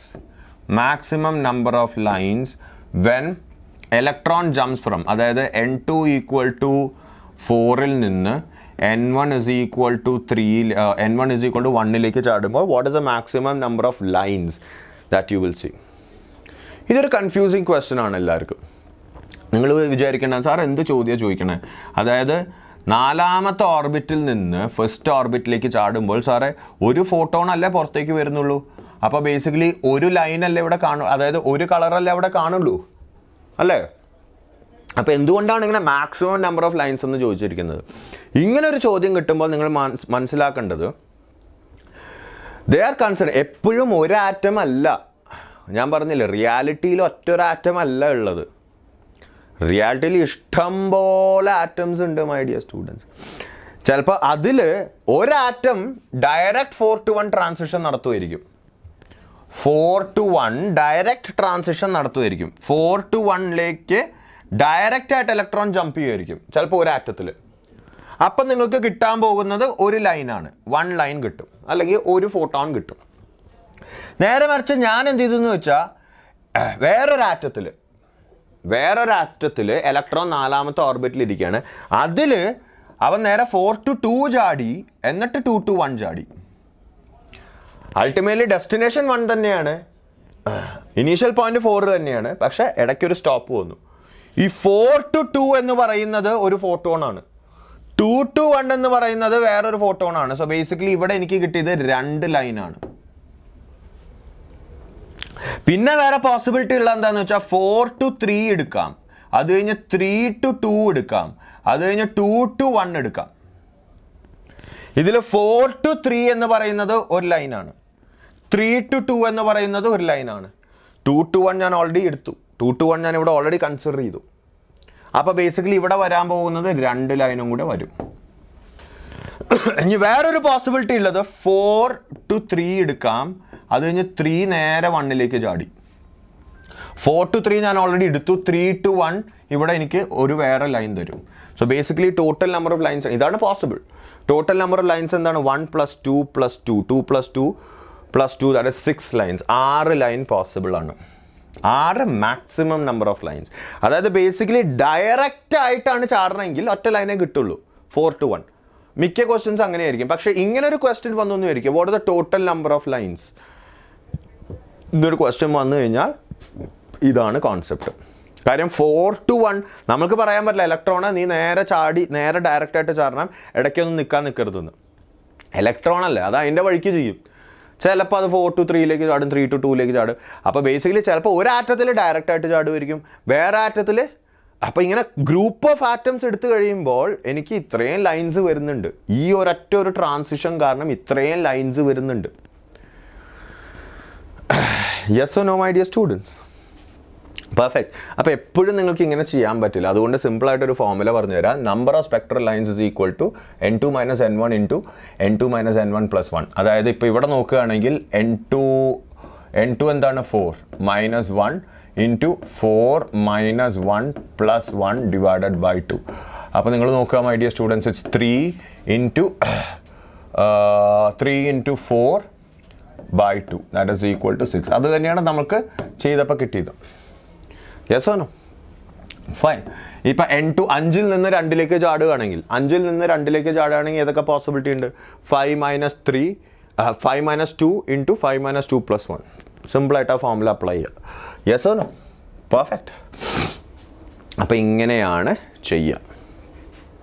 concept എന്താണെന്ന് അറിഞ്ഞിരുന്നാൽ റാദർ ദാൻ ഈ പലപ്പോഴും കെമിസ്ട്രിയിൽ പറ്റുന്ന പ്രശ്നം എന്താണെന്ന് വെച്ചാൽ, ഈ കെമിസ്ട്രി എന്ന് പറയുന്നത് പല സ്റ്റുഡൻസിനും ഇഷ്ടമില്ലാത്തൊരു സബ്ജക്റ്റാണ്. എന്തുകൊണ്ടാണെന്ന് വെച്ചാൽ ആറ്റത്തിൻ്റെ ഉള്ളിൽ എന്താ നടക്കണേന്ന്, അതായത് നമുക്കൊന്നും കാണാൻ പറ്റില്ല, എന്തോ നടക്കുന്നുണ്ട്, അത് എന്തൊക്കെയോ തിയറി വെച്ച് എക്സ്പ്ലെയിൻ ചെയ്യുന്നു. അത് കാരണം നമുക്കത് വിഷ്വലൈസ് ചെയ്യാൻ പറ്റില്ല. It's happening in a microscopic level, right? It's happening in a microscopic level. ഒരു മൈക്രോസ്കോപ്പിക് ലെവലിലാണ് ഇതെല്ലാം സംഭവിക്കുന്നത്. അതുകൊണ്ട് നമുക്ക് വിഷ്വലൈസേഷൻ കുറച്ച് കുറവായിരിക്കും. പക്ഷേ കുറച്ചും കൂടി എഫേർട്ട് എടുത്ത് അത് വിഷ്വലൈസ് ചെയ്യാൻ പഠിച്ചു കഴിഞ്ഞാൽ വളരെ വളരെ ഇൻട്രസ്റ്റിംഗ് ആണ്. കാര്യം എന്താണ്? നമുക്ക് ഡെയിലി കാണാൻ പറ്റാത്ത കാര്യങ്ങൾ അകത്ത് നടക്കുന്നുണ്ട് എന്ന് പറഞ്ഞു തരുന്നൊരു സബ്ജക്റ്റാണ് കെമിസ്ട്രി. നമുക്ക് ഊഹിക്കാൻ പോലും പറ്റാത്ത കാര്യങ്ങൾ അകത്ത് നടക്കുന്നുണ്ട്, ആറ്റത്തിൻ്റെ അകത്ത് നടക്കുന്നുണ്ട് എന്ന് പറയുന്ന, അല്ലെങ്കിൽ മോളിക്കുലർ ലെവൽ, അറ്റോമിക് ലെവൽ നടക്കുന്നുണ്ട് എന്ന് പറഞ്ഞു തരുന്നൊരു സബ്ജക്റ്റാണ് കെമിസ്ട്രി. അത് മനസ്സിലാക്കാൻ പറ്റിയാൽ വളരെ അടിപൊളിയായിരിക്കും, അല്ലേ? ഓക്കെ, നെക്സ്റ്റ് എല്ലാവരും നോക്കുക. അപ്പോൾ ബേസിക്കലി നമ്മൾ കഴിഞ്ഞ 3 തിയറീസ് എടുക്കുകയാണെങ്കിൽ, ഫോട്ടോ ഇലക്ട്രിക് ഇഫക്റ്റും, ലെറ്റ്സ് സേ ബ്ലാക്ക് ബോഡി റേഡിയേഷനും, ലൈൻ സ്പെക്ട്രം ഓഫ് ഹൈഡ്രജനും ഈ spectrum of atomic spectrum of ഹൈഡ്രജനും എടുക്കുകയാണെങ്കിൽ ഇത് ഈ മൂന്ന് കോൺസെപ്റ്റ്സും supports the particle nature of electromagnetic radiation. അല്ലെങ്കിൽ ആ ക്വാണ്ടം തിയറീനെ പ്ലാങ്കിൻ്റെ ക്വാണ്ടം തിയറിയെ സപ്പോർട്ട് ചെയ്യുന്ന മൂന്ന് ഫിനോമിനൻസ് ആണ് black body radiation, photo electric effect, line spectrum of hydrogen. ഇത് ആക്ച്വലി ഒരു JEE ക്വസ്റ്റ്യൻ ആയിട്ട് വന്നിരുന്നു 2022 21 അവർ ചോദിച്ചത് ഏതാണ് ഈ താഴത്തുള്ള ഏത് ഓപ്ഷൻസ് ആണ് does not support Planck's quantum theory. അതിൽ 3 ഓപ്ഷൻ ഇതായിരുന്നു. അപ്പോൾ ഇത് 3ഉം സപ്പോർട്ട് ചെയ്യുന്നുണ്ട്. അപ്പോൾ സിമ്പിളായിട്ട് ഇത്രയും കാര്യങ്ങൾ അറിഞ്ഞിരിക്കണം. ഇത് വെറുതെ ഇങ്ങനെ പഠിച്ച് പോയിട്ട് കാര്യമില്ല. ഇതിൻ്റെ ഒക്കെ ഒരു ലിങ്ക് ഉണ്ട്. എന്തുകൊണ്ടാണ് ഫോട്ടോ ഇലക്ട്രിക് ഇഫക്റ്റ് പഠിച്ചത്? Because it's a proof of, obviously effect പഠിക്കണം, but it's also a proof of Planck's quantum theory, black body റേഡിയേഷനും ലൈൻ സ്പെക്ട്രം. കാര്യം ഇതിലെല്ലാം നമ്മൾ ഫോട്ടോൺസ് എന്നുള്ള concept, that electromagnetic radiations are coming in the form of photons എന്നുള്ള concept use ചെയ്യുന്നുണ്ട്. Okay, fine. നമുക്ക് next തിയറിയിലേക്ക് കിടക്കാം. ഇവിടം തൊട്ട് നമ്മൾ വലിയൊരു വഴിത്തിരിവിലേക്ക് എത്തുകയാണ് ഈ ചാപ്റ്ററിൻ്റെ. അതായത് നെക്സ്റ്റ് മോഡൽ ഓഫ് ആറ്റം. ഈ ബോർ മോഡൽ ഓഫ് ആറ്റത്തിന് കുറച്ച് പ്രശ്നങ്ങളുണ്ടായിരുന്നു. അതിൽ ഒരു പ്രശ്നം എന്താണെന്ന് വെച്ചാൽ നമ്മൾ ഓൾറെഡി കണ്ടു കഴിഞ്ഞു. It is applicable only for single electron species. ഒരു പ്രശ്നം എന്താണെന്ന് വെച്ചാൽ നമ്മൾ ഓൾറെഡി കണ്ടു കഴിഞ്ഞു. It is applicable only for single electron species അല്ലേ?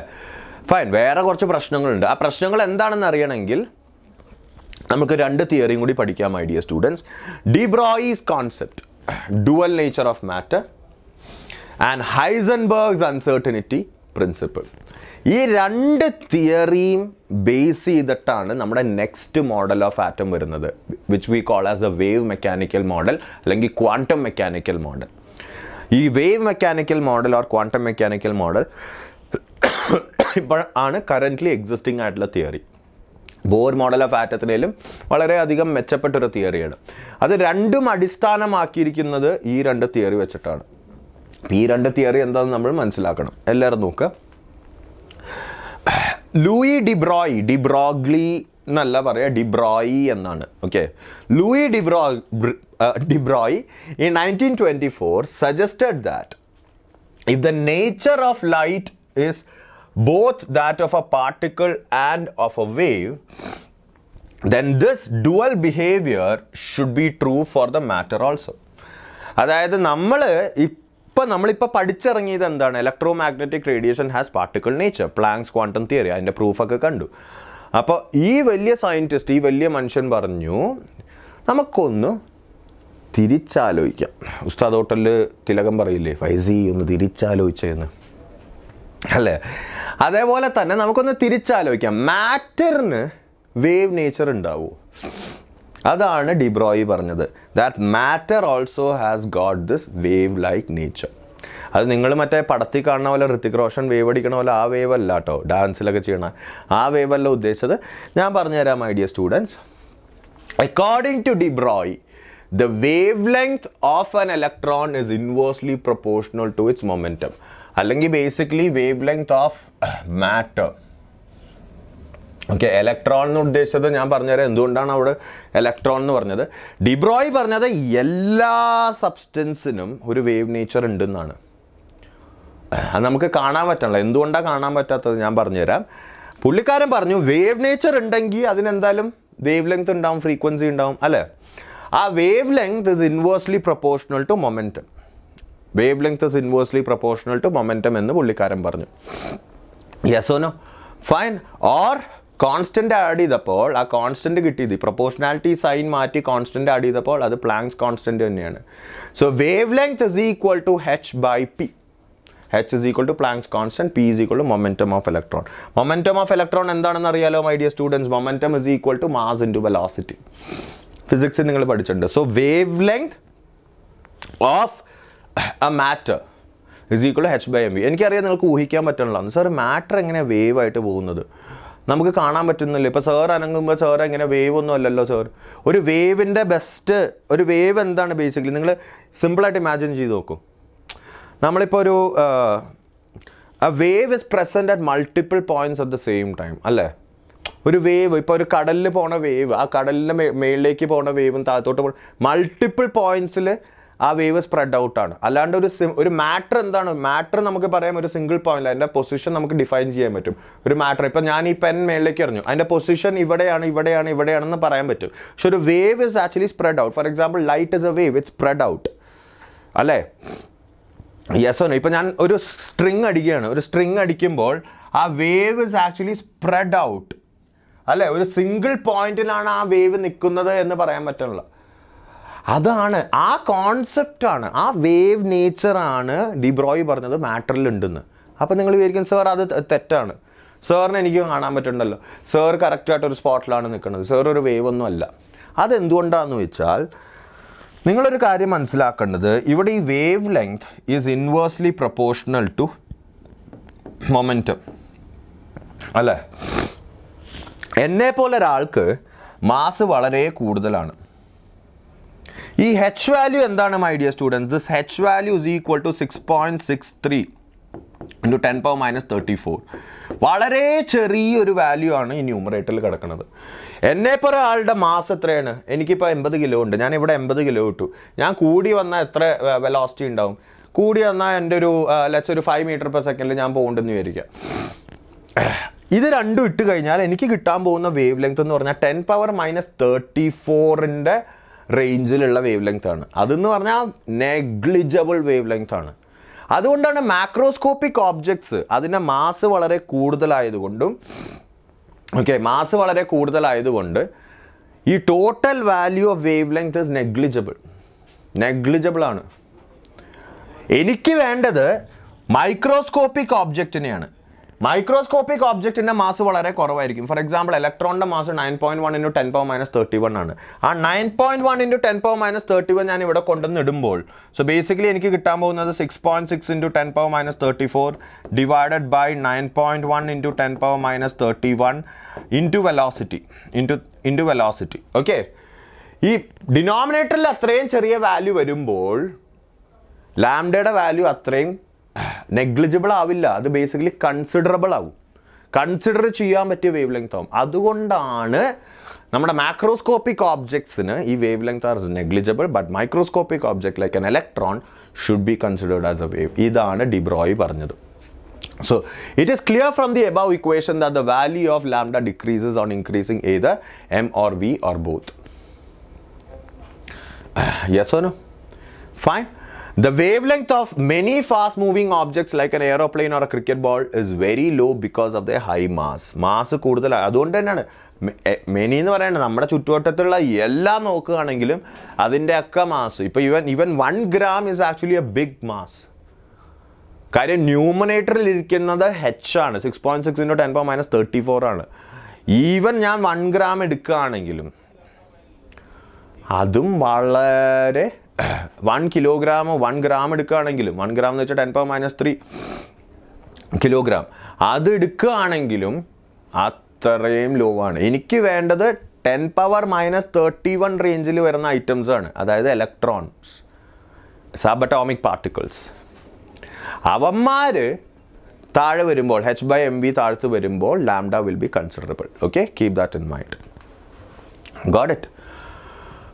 ഇനി നമുക്ക് ഈ ബോറിൻ്റെ തിയറിയും ഡിബ്രോയിയുടെ കോൺസെപ്റ്റും തമ്മിൽ എന്തെങ്കിലും കണക്ഷൻ ഉണ്ടോ എന്ന് നോക്കാം. ബോറിൻ്റെ തിയറിയും ഡിബ്രോയിയുടെ കോൺസെപ്റ്റും ബോർ ഈ തിയറി പ്രപ്പോസ് ചെയ്തപ്പോൾ ആക്ച്വലി ഈ വേവ് ലെങ്ത്തിനെ കുറിച്ച് പുള്ളിക്കാരൻ ചിന്തിച്ചിട്ടേ ഉണ്ടായിരുന്നില്ല. പുള്ളിക്കാരൻ്റെ മനസ്സിൽ basically electrons are moving in an orbit, electrons are just considered as a particle. പക്ഷേ ബേസിക്കലി നമുക്ക് ഇത് തമ്മിലൊരു കണക്ഷൻ വയ്ക്കാൻ പറ്റും. We know that according to Bohr theory mvr is equal to nh/2π. mvr angular momentum is equal to nh/2π. Postulate ആയിട്ട് നമ്മൾ പഠിച്ചതാണ്. ഇതിൽ നിന്ന് നമുക്ക് എന്ത് മനസ്സിലാക്കാം? 2π അങ്ങോട്ട് എടുക്കുകയാണ്, mv ഇങ്ങോട്ട് എടുക്കുകയാണെങ്കിൽ 2πr is equal to nh/mv എന്നിടാലോ. Yes or no? ഈ h/mv എന്താണ് my dear students according to de Broglie? അല്ലെങ്കിൽ h/p എന്താണ്? mv എന്ന് വെച്ചാൽ p ആണ്. h/p എന്താണ്? Lambda. So basically 2πr, that means the circumference of the orbit. 2 pi r എന്ന് പറഞ്ഞാൽ എന്താണ്? ആ ഓർബിറ്റിൻ്റെ സർക്കംഫറൻസ്. ആ ഓർബിറ്റിൻ്റെ circumference will be is equal to an integral multiple of the wave length. Basically പുള്ളിക്കാരൻ പറഞ്ഞ ഇതിൻ്റെ അർത്ഥം എന്താണെന്ന് വെച്ചാൽ ഞാനിങ്ങനെ ഒരു ഓർബിറ്റ് എടുക്കുകയാണെങ്കിൽ, okay, electron will be moving as a wave. Okay, electron will be moving as a wave. The circumference will be an integral multiple of this wave. അതായത് നോക്കുക, ഇതൊരു വേവ് ആണ്. 1 2 3. Yes or no? Fine. So basically first orbit എടുക്കുകയാണെങ്കിൽ n value will be 1. ഒറ്റൊരു wave ഉണ്ടാവുള്ളൂ. Second orbit എടുക്കുകയാണെങ്കിൽ ആ ഓർബിറ്റിൽ 2 wave ഉണ്ടാവും. തേർഡ് ഓർബിറ്റ് എടുക്കുകയാണെങ്കിൽ 3 വേവ് ഉണ്ടാവും, ഇപ്പോൾ ഇതിൽ കാണിച്ച പോലെ. ഫോർത്ത് ഓർബിറ്റ് എടുക്കുകയാണെങ്കിൽ 4 വേവ് ഉണ്ടാവും. ബേസിക്കലി ഇൻറ്റഗ്രൽ മൾട്ടിപ്പിൾസ്, ഒരു സ്റ്റാൻഡിങ് വേവ് പോലെ കാണാൻ പറ്റും ഒരു ഇലക്ട്രോണിന്. 12th സ്റ്റാൻഡേർഡ് സ്റ്റുഡൻസിന് കുറച്ചും കൂടി മനസ്സിലാവും സ്റ്റാൻഡിങ് വേവ് എന്താണെന്നുള്ളത്. സ്റ്റാൻഡിങ് വേവ് പോലെ കാണാൻ പറ്റും ഒരു ഇലക്ട്രോണിന്. Yes or no? Fine. So basically അതാണ് ഇവിടെ കാണിച്ചിരിക്കുന്നത്. അതായത് 5th ഓർബിറ്റ് എടുക്കുകയാണെങ്കിൽ അതിൽ 5 എണ്ണം ഉണ്ടാവും. 1 2 3 4 5. 6th ഓർബിറ്റ് എടുക്കുകയാണെങ്കിൽ 6 എണ്ണം ഉണ്ടാവും. സോ ബേസിക്കലി അവർക്ക് ക്വസ്റ്റ്യൻ ചോദിക്കാൻ നീറ്റിൽ 7th ഓർബിറ്റിൽ എത്ര വേവ്സ് ഉണ്ട് according to de Broglie's and Bohr's concept? 7 എണ്ണം. ഇലക്ട്രോൺ വേവ്സ് എത്ര എണ്ണം ഉണ്ട്? സോ ബേസിക്കലി ഇവിടെ നമ്മൾ ഡി ബ്രോയുടെ വേവ് നേച്ചർ ഓഫ് മാറ്ററും അല്ലെങ്കിൽ wave nature of electrons, in fact wave nature of matter എന്ന് തന്നെ പറയാം, പക്ഷേ ഇലക്ട്രോൺസിലാണ് അത് കൂടുതൽ ആപ്ലിക്കബിൾ, കാര്യം മാസ് കുറവായതുകൊണ്ട്. വേവ് നേച്ചർ ഓഫ് മാറ്ററും ബോർ കോൺസെപ്റ്റും കൂടി രണ്ടും കൂട്ടി യോജിപ്പിച്ചു. Got it? ഫൈൻ. നമ്മളിനി നോക്കുക,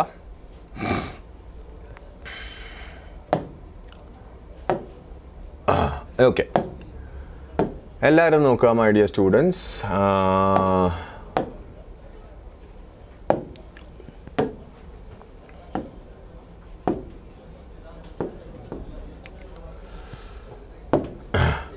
ഞാൻ വേറൊരു ഇക്വേഷൻ നിങ്ങൾക്ക് പരിചയപ്പെടുത്തി തരാൻ പോവാണ്. എന്തിൻ്റെ? ഡി ബ്രോയ് ഇക്വേഷൻ്റെ തന്നെ വേറൊരു ഫോം. ഓക്കെ, ക്വസ്റ്റ്യൻസ് വരാൻ പറ്റിയ വേറൊരു ഫോം നിങ്ങൾക്ക് പരിചയപ്പെടുത്തി തരാൻ പോവാണ്. ഒന്നുമില്ല, വളരെ സിമ്പിളാണ് മൈ ഡിയർ സ്റ്റുഡൻസ്. എല്ലാവരും നോക്കുക.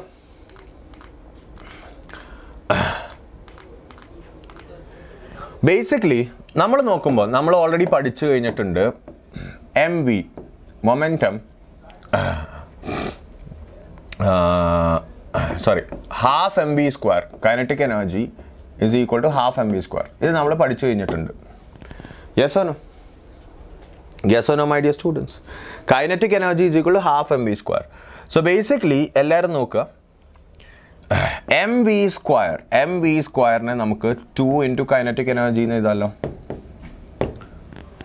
Yes or no?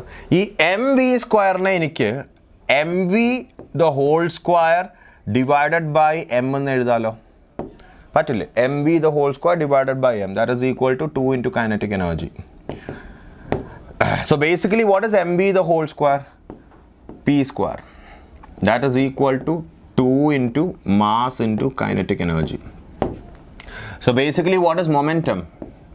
To root of 2 into mass into kinetic energy. So basically എനിക്ക് ഡി ബ്രോയിസ് വേവ് ലെങ്തിനെ ഇങ്ങനെയും എഴുതാം, that is nothing but h by p, or else I can also write it as h by root of 2 into m into kinetic energy. Usually electron ആണെങ്കിൽ ഈ mass of electron എടുക്കണം. ഇവിടെ kinetic energy തന്നിട്ടുണ്ടാകും ക്വസ്റ്റനിൽ. ഹെച്ചിൻ്റെ value നിങ്ങൾക്കറിയാം. Yes or no? Fine, got it? വേറൊരു ഇക്വേഷനും കൂടി ഉണ്ട്. This can also be written as h by root of 2 into m into QV. അപ്പോൾ നിങ്ങൾ ചോദിക്കും, സോറി QV എന്താണ്? ഇതൊന്നും പറഞ്ഞു തന്നില്ലല്ലോ. Q is basically charge, V is basically voltage. ഇത് ബേസിക്കലി വേറൊരു ടൈപ്പ് ക്വസ്റ്റ്യൻ ആണ്, നീറ്റിൽ ചോദിക്കാൻ സാധ്യതയുണ്ട്. കാര്യം നിങ്ങൾ ഫിസിക്സും പഠിക്കണമാണ്. 11th സ്റ്റാൻഡേർഡ് സ്റ്റുഡൻസ് ചിലപ്പോൾ കുറച്ച് ബുദ്ധിമുട്ടുണ്ടാവും മനസ്സിലാക്കാൻ. 12th സ്റ്റാൻഡേർഡ് സ്റ്റുഡൻസിന് മനസ്സിലാവും. സപ്പോസ് ഒരു ചാർജിനെ ഞാൻ ഒരു വോൾട്ടേജ് V വെച്ച് ആക്സിലറേറ്റ് ചെയ്യുമ്പോൾ, ഒരു ചാർജിനെ ഞാൻ ഒരു വോൾട്ടേജ് വി വെച്ചിട്ട് ആക്സിലറേറ്റ് ചെയ്യുമ്പോൾ മൈ ഡിയർ സ്റ്റുഡൻസ്, അതിന് ഗെയിൻ ചെയ്യാൻ പോകുന്ന കൈനറ്റിക് എനർജി എന്ന് പറയുന്നത് ആ ചാർജിൽ ഞാൻ ചെയ്ത വർക്കാണ് q v. So basically electrostatic work done. ഇത് നിങ്ങൾ 12th പഠിക്കും, 11th സ്റ്റാൻഡേർഡ് സ്റ്റുഡൻസ് നിങ്ങൾ പേടിക്കണ്ട. ഓക്കെ, ഒരു ചാർജിനെ ഞാൻ ആക്സിലറേറ്റ് ചെയ്യാണ് മൈ ഡിയർ സ്റ്റുഡൻസ്, ഒരു വോൾട്ടേജ് വി വെച്ചിട്ട്.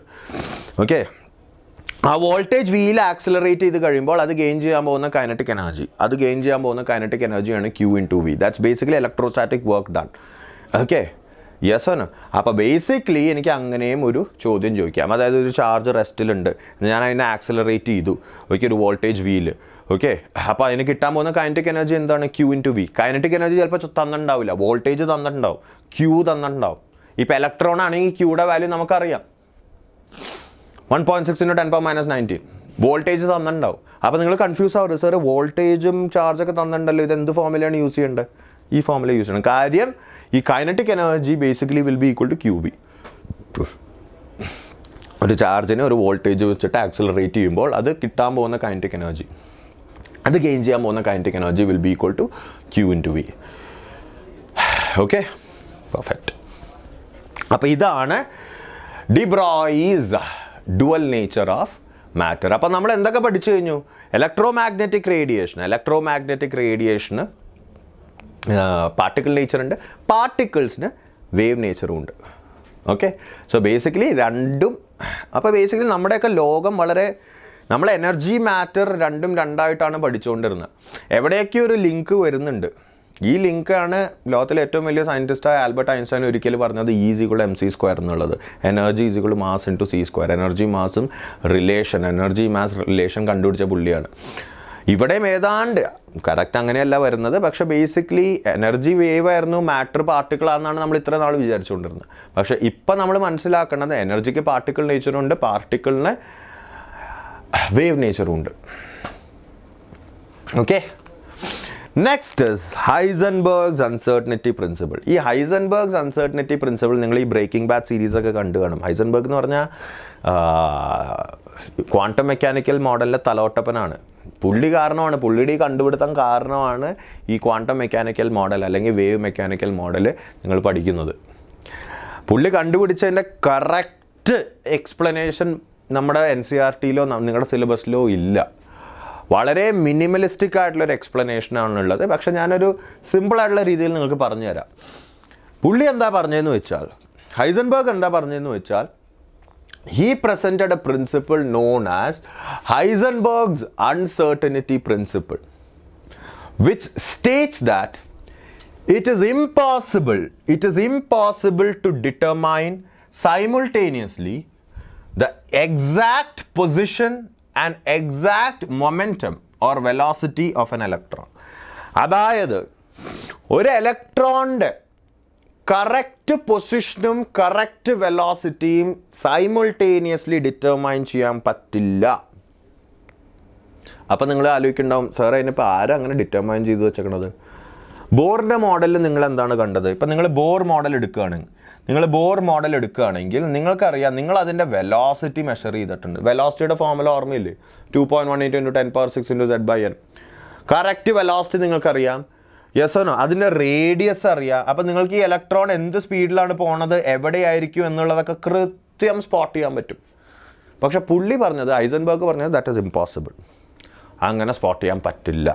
അതിൻ്റെ പ്രൂഫ് ഇപ്പോൾ തൽക്കാലം എനിക്ക് കാണിച്ചു തരാൻ പറ്റില്ല. പക്ഷെ ഞാൻ സിമ്പിളായിട്ടൊരു എക്സ്പ്ലനേഷൻ പറഞ്ഞുതരാം. ഞാനിപ്പോൾ ഒരു ഇലക്ട്രോൺ ഇവിടെ വെച്ചു. ഓക്കെ, ഒരു ഇലക്ട്രോണിനെ ഞാനിപ്പോൾ ഇവിടെ നിന്ന് വ്യൂ ചെയ്യണമെങ്കിൽ എനിക്ക് എങ്ങനെ കാണാൻ പറ്റുക? ബേസിക്കലി ലൈറ്റ് അതും അടിക്കണം. ആ ലൈറ്റ് ബേസിക്കലി വന്ന് എൻ്റെ കണ്ണുമ്മ വീഴണം. അല്ലേ, റിഫ്ലക്റ്റ് ചെയ്യണം. അതായത് ഇപ്പോൾ ഈ പെൻ ഞാൻ എങ്ങനെയാണ് കാണുന്നത്? ലൈറ്റ് ഇതുമ്പോൾ വന്ന് കൊണ്ട് എൻ്റെ കണ്ണിലേക്ക് വരണം. That is how I see objects. Basically electron പോലത്തെ ഒരു ചെറിയൊരു സാധനത്തുമ്പോൾ ലൈറ്റ് വന്ന് കൊള്ളുമ്പോൾ ഒബ്വിയസ്ലി റിഫ്ലക്റ്റ് ചെയ്ത് എൻ്റെ കണ്ണിലെത്തും. പക്ഷേ ബൈ ദാറ്റ് ടൈം ഇലക്ട്രോൺ കുറച്ച് ഫോട്ടോൺ അബ്സോർബ് ചെയ്ത് കഴിഞ്ഞ് നേരെ വേറെ സ്ഥലത്തേക്ക് ചാടിക്കാണും. അപ്പം ഞാൻ കാണാൻ പോകുന്ന ഇലക്ട്രോൺ ചിലപ്പോൾ ഇവിടെ ആയിരിക്കും, പക്ഷേ ഇലക്ട്രോൺ ആക്ച്വലി ഇവിടെ ആയിരിക്കും. there is an error. ഞാൻ മെഷർ ചെയ്യാൻ പോകുന്ന പൊസിഷൻ ഇവിടെ ആയിരിക്കും, പക്ഷേ ഇലക്ട്രോണിക് ഫോട്ടോൺ അബ്സോർബ് ചെയ്ത് അങ്ങോട്ട് ചാടി റിഫ്ലക്ട് ചെയ്ത് വന്ന ലൈറ്റ് ഇവിടെയാണ്. ഇതൊരു വളരെ മിനിമലിസ്റ്റിക് എക്സ്പ്ലനേഷൻ ആണ് കേട്ടോ. അതായത് ഇതാണ് ഇലക്ട്രോൺ എങ്കിൽ ഫോട്ടോൺ ഇവിടെ തട്ടിയപ്പോഴേക്ക് ഇവൻ ചാടി റിഫ്ലക്ട് ചെയ്ത് വന്ന ലൈറ്റ് വെച്ച് നോക്കുമ്പോൾ എനിക്ക് ഇവിടെയാണ് കാണാൻ പറ്റുന്നത്, പക്ഷേ ഇലക്ട്രോൺ ഇവിടെയാണ് ഇരിക്കുന്നത്. there is an error in measurement. Basically ഇതൊരു വളരെ മിനിമലിസ്റ്റിക് എക്സ്പ്ലനേഷൻ ആണ്. ഇതിൻ്റെ വളരെ കോംപ്ലിക്കേറ്റഡ് സിറ്റുവേഷനാണ് ഹൈസൻബർഗ് അൺസർട്ടനിറ്റി പ്രിൻസിപ്പിളിൽ ഉള്ളത്. തൽക്കാലം അതില്ല. പക്ഷേ ഇതിൻ്റെ ഒരു മാത്തമാറ്റിക്കൽ ഫോർമുല നിങ്ങൾ മനസ്സിൽ വെക്കണം. Mathematically he says that the error in measuring position, that is delta x, into error in measuring momentum, that is delta px, is greater than delta px എന്ന് കൊടുക്കേണ്ട ആവശ്യമില്ല. Okay, is greater than or equal to h by 4 pi. അതായത് error in position into error in momentum will always be greater than or equal to h by 4 pi. അത് 0 ആവാൻ പറ്റില്ല, അത് 0 ആവാൻ പറ്റില്ല എന്നാണ് പറയുന്നത്. എന്തായാലും ഒരു എറർ കാണും. എല്ലാവരും നോക്കുക. We can also write it as delta x into delta of mvx.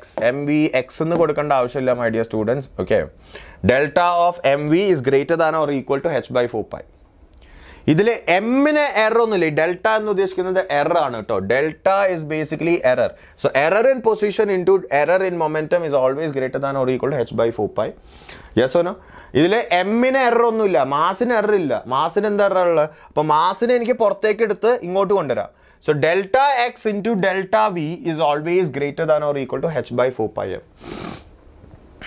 Where delta x is the uncertainty in position, അതായത് error in position, delta px, delta p ആണ് basically uncertainty in momentum, delta v is basically uncertainty in velocity ആണ് കേട്ടോ. It is nothing but uncertainty in velocity. കാര്യം മൊമെൻറ്റത്തിൻ്റെ ഫോർമുലയാണ് നമ്മളിവിടെ കൊടുത്തിട്ടുണ്ടെങ്കിലും momentum basically is M into B. മാസിന് uncertainty ഇല്ല, അതുകൊണ്ട് മാസിനെ അങ്ങോട്ട് ഇടാൻ പറ്റും. അപ്പോൾ ബേസിക്കലി അൺസർട്ടനിറ്റി വരുന്നത് വെലോസിറ്റിയിലാണ്. Yes or no? Basically uncertainty വരുന്നത് വെലോസിറ്റിയിലാണ്. Got it? സോ അതുകൊണ്ട് ഇതിനെ ഇങ്ങനെയും എഴുതാം, മാസിനെ അങ്ങോട്ട് എടുത്തു കഴിഞ്ഞാൽ. Got it? ഫൈൻ. ഓക്കെ. അപ്പോൾ നിങ്ങളൊരു കാര്യം മനസ്സിലാക്കേണ്ടത്, ഇപ്പം ഞാൻ ഇതിൽ നിന്ന് എന്തൊക്കെ കൺക്ലൂഷൻ ഉണ്ടാക്കാൻ പറ്റും? ഞാനിപ്പോൾ delta x is equal to 0 വരുത്തുകയാണ്. അതായത് എറർ ഇൻ പൊസിഷൻ 0 ആക്കാൻ നോക്കുകയാണ്. അത് കറക്റ്റായിട്ട് മെഷർ ചെയ്യാൻ നോക്കുകയാണ് ഒരു പാർട്ടിക്കിളിൻ്റെ, അതായത് ഒരു ഇലക്ട്രോണിൻ്റെ പൊസിഷൻ കറക്റ്റായിട്ട് മെഷർ ചെയ്യാൻ നോക്കുകയാണ്. അപ്പോൾ എനിക്ക് എറർ ഇൻ വെലോസിറ്റി ഇൻഫിനിറ്റി ആയിട്ട് കിട്ടും. എറർ ഇൻ വെലോസിറ്റി ഇൻഫിനിറ്റി ആയിട്ട് കിട്ടും. എറർ ഇൻ വെലോസിറ്റി ഇൻഫിനിറ്റി ആയിട്ട് കിട്ടും. എന്തുകൊണ്ടാണെന്നറിയോ? കാര്യം ഇത് രണ്ടും ഒരിക്കലും 0 ആകാൻ പറ്റില്ല. നിങ്ങൾ ഇവനെ 0 ആക്കും തോറും ഇവൻ കൂടും. ഇവനെ കുറയ്ക്കാൻ നോക്കുമ്പോൾ, ഇതിൻ്റെ എറർ കുറയ്ക്കാൻ നോക്കുമ്പോൾ ഇവൻ കൂടും. ഇതിൻ്റെ എറർ കുറയ്ക്കാൻ നോക്കുമ്പോൾ ഇവൻ കൂടും. Got it? Yes or no? Fine. അത് തന്നെയാണ് ഇവിടെ എഴുതി വെച്ചിരിക്കുന്നത്. Error in velocity is equal to 0 എന്നാണെങ്കിൽ, നിങ്ങൾ കറക്റ്റ് വെലോസിറ്റി മെഷർ ചെയ്യാൻ നോക്കുകയാണെങ്കിൽ error in position will be equal to infinity. So that is why എല്ലാവരും നോക്കുക, if the position is known quite accurately, that is delta x is very small, delta v becomes very large and vice versa. Position measure ചെയ്യാൻ നോക്കുന്തോറും, കൂടുതൽ correct ആക്കാൻ നോക്കുന്നതോറും velocity wrong ആവും. Velocity correct ആക്കാൻ നോക്കുന്തോറും position wrong ആവും. അപ്പോൾ നിങ്ങൾ ചോദിക്കും, sir ഇത് തെറ്റല്ലേ? ഇപ്പം ഞാനിപ്പോൾ ഇങ്ങനെ ഓടി 10 മീറ്റർ പെർ സെക്കൻഡിൽ ഓടുകയാണ്. നിങ്ങൾക്കറിയാം ഞാൻ എവിടെയായിരിക്കുന്നു. ഇപ്പം ഞാൻ ഈ പെൻ മേളിലേക്ക് ഇടുകയാണ് ഒരു വെലോസിറ്റിയിൽ. നിങ്ങൾക്കറിയാം, കാൽക്കുലേറ്റ് ചെയ്യാൻ പറ്റും ഈ പൊസിഷൻ ഓഫ് പാർട്ടിക്കിൾ എവിടെയാണെന്നുള്ളത്, ഏത് ടൈമിലാണ്, അതിൻ്റെ വെലോസിറ്റി എന്താണെന്നുള്ളത്. നിങ്ങൾ മറ്റേ equation as in motion in 1D parabolic മോഷനൊക്കെ പഠിച്ചതല്ലേ ഫിസിക്സിൽ. നിങ്ങൾ കറക്റ്റായിട്ട് സ്പോട്ട് ചെയ്യാൻ പറ്റും എവിടെയാണ് പാർട്ടിക്കിൾ പോകുക എന്നുള്ളത്. പക്ഷേ ഇതെല്ലാം മാക്രോസ്കോപ്പിക് ഓബ്ജക്ട്സ് ആണ്. മൈക്രോസ്കോപ്പിക് ഓബ്ജക്ട്സിൻ്റെ കാര്യത്തിൽ ഇത് പറയാൻ പറ്റില്ല എന്നാണ് ഹൈസൻബർഗ് പറഞ്ഞത്. അതുകൊണ്ട് തന്നെ ബോർസ് മോഡൽ ഓഫ് ആറ്റം തെറ്റല്ലേ മക്കളെ? കാര്യം ബോർസ് മോഡൽ ഓഫ് ആറ്റത്തിൽ നമ്മൾ അതിൻ്റെ റേഡിയസും വെലോസിറ്റിയും എല്ലാം കണ്ടുപിടിക്കുന്നുണ്ട്. അതായത് അതിൻ്റെ ചരിത്രം, ഭൂതകാലം, ഭാവികാലം എല്ലാം നമുക്കറിയാം. Yes or no? Fine. Got it? Okay. അപ്പോൾ ഇതാണ് Heisenberg's uncertainty principle. The effect of Heisenberg's uncertainty principle is significant only for motion of microscopic objects and is negligible for that of macroscopic objects. Macroscopic objects ഇതിനെ വിട്ടുകളയാം. ചെറിയ 2 question ചെയ്യാം. ഞാൻ already പറഞ്ഞു കഴിഞ്ഞു നമ്മൾ intense questions ഇപ്പോൾ ചെയ്യില്ല എന്നുള്ളത്. നമ്മൾ തിയറിയാണ് ഫോക്കസ് ചെയ്യുന്നത്. ഇൻറ്റൻസ് ക്വസ്റ്റ്യൻ ചാപ്റ്റർ കഴിയുമ്പോൾ നമ്മൾ ചെയ്യും. നമ്മളിപ്പോൾ തിയറിയാണ് ഫോക്കസ് ചെയ്യുന്നത്. ഫസ്റ്റ് ക്വസ്റ്റ്യൻ നോക്കാം. Which of the following has least D Broglie wave length? Which of the following has least D Broglie wave length?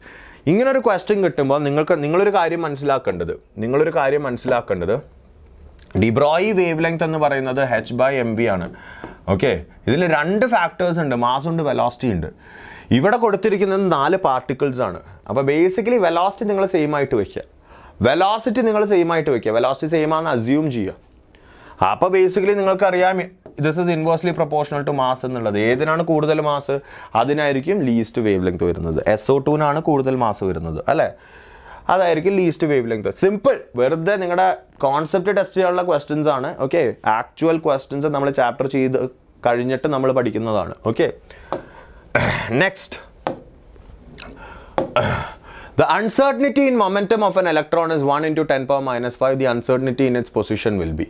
Uncertainty in momentum തന്നിട്ടുണ്ട്. Uncertainty in position എന്തായിരിക്കും my dear students? നമുക്കറിയാം delta x dot delta p is greater than or equal to h/4 pi. നിങ്ങൾ ഒരു കാര്യം മനസ്സിലാക്കേണ്ടത്, ഇങ്ങനൊരു question വരുമ്പോൾ നിങ്ങൾക്ക് ഗ്രേറ്റർ ദാൻ സിമ്പിൾ കളയാം my dear students. Okay, is equal to 4 pi because they are asking you is equal to എന്നാണ് ചോദിച്ചിരിക്കുന്നത്. അപ്പോൾ ഗ്രേറ്റർ ദാൻ എന്നുള്ള കോൺസെപ്റ്റ് നിങ്ങൾക്ക് തൽക്കാലം മാറ്റി വയ്ക്കാം. ഈക്വൽ ടു കോൺസെപ്റ്റ് മാത്രം കൊണ്ടുവരാം. ഇവർ തന്നക്കടത് എന്താണ്? അൺസർട്ടനിറ്റി ഇൻ മൊമെൻറ്റം ആണ് തന്നിരിക്കുന്നത്. ഡെൽറ്റ പി ആണ് തന്നിരിക്കുന്നത്. Uncertainty in position will be calculate ചെയ്യുക. ഡെൽറ്റ പിയുടെ വാല്യൂ അത് കൊണ്ടിടുക my dear students. Yes or no? Fine. എച്ചിൻ്റെ വാല്യൂ അറിയാം, 4ൻ്റെ വാല്യൂ അറിയാം, പൈയുടെ വാല്യൂ എന്താണ്? 3.14 അല്ലെങ്കിൽ 22/7 എടുക്കുക. ആ പൈ തന്നെയാണ് ഈ പൈ കേട്ടോ. ഫൈൻ, കാൽക്കുലേഷൻ ഇവിടെ കാണിച്ചിട്ടുണ്ട് മൈ ഡിയർ സ്റ്റുഡൻസ്. ഫൈൻ. നിങ്ങളിനി വേറൊരു കാര്യം മനസ്സിലാക്കേണ്ടത്, ചിലപ്പോൾ ചില ക്വസ്റ്റ്യൻസിൽ ഞാനിപ്പോൾ ക്വസ്റ്റ്യൻ തരുന്നില്ല, നിങ്ങൾ ലാസ്റ്റ് അതായത് ക്വസ്റ്റ്യൻ സോൾവിങ് സെഷൻസിൽ കാണും. ചിലപ്പോൾ അവരെന്ത് ചെയ്യുന്നു വെച്ചാൽ അവരിങ്ങനെ തരും, വെലോസിറ്റി തന്നിട്ടുണ്ട്. For example, velocity is equal to 10 power 6 with an uncertainty of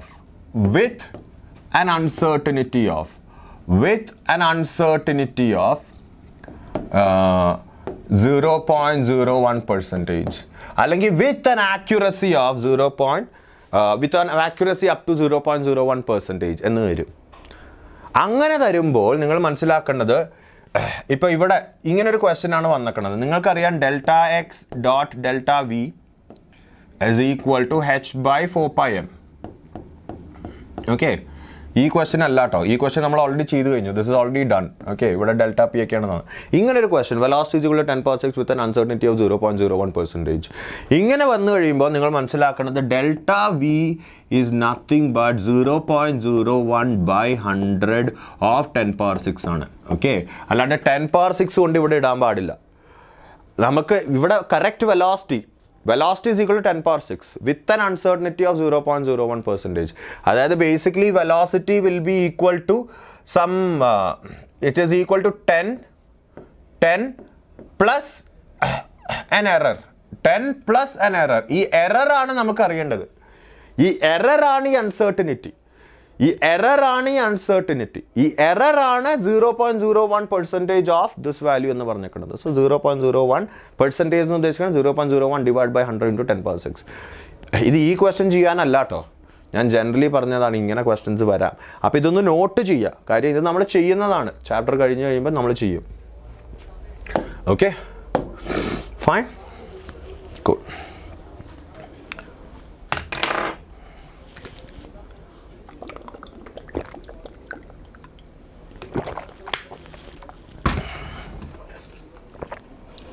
okay, അപ്പം നമുക്ക് ക്വാണ്ടം നമ്പേഴ്സിലേക്ക് കിടക്കുന്നതിന്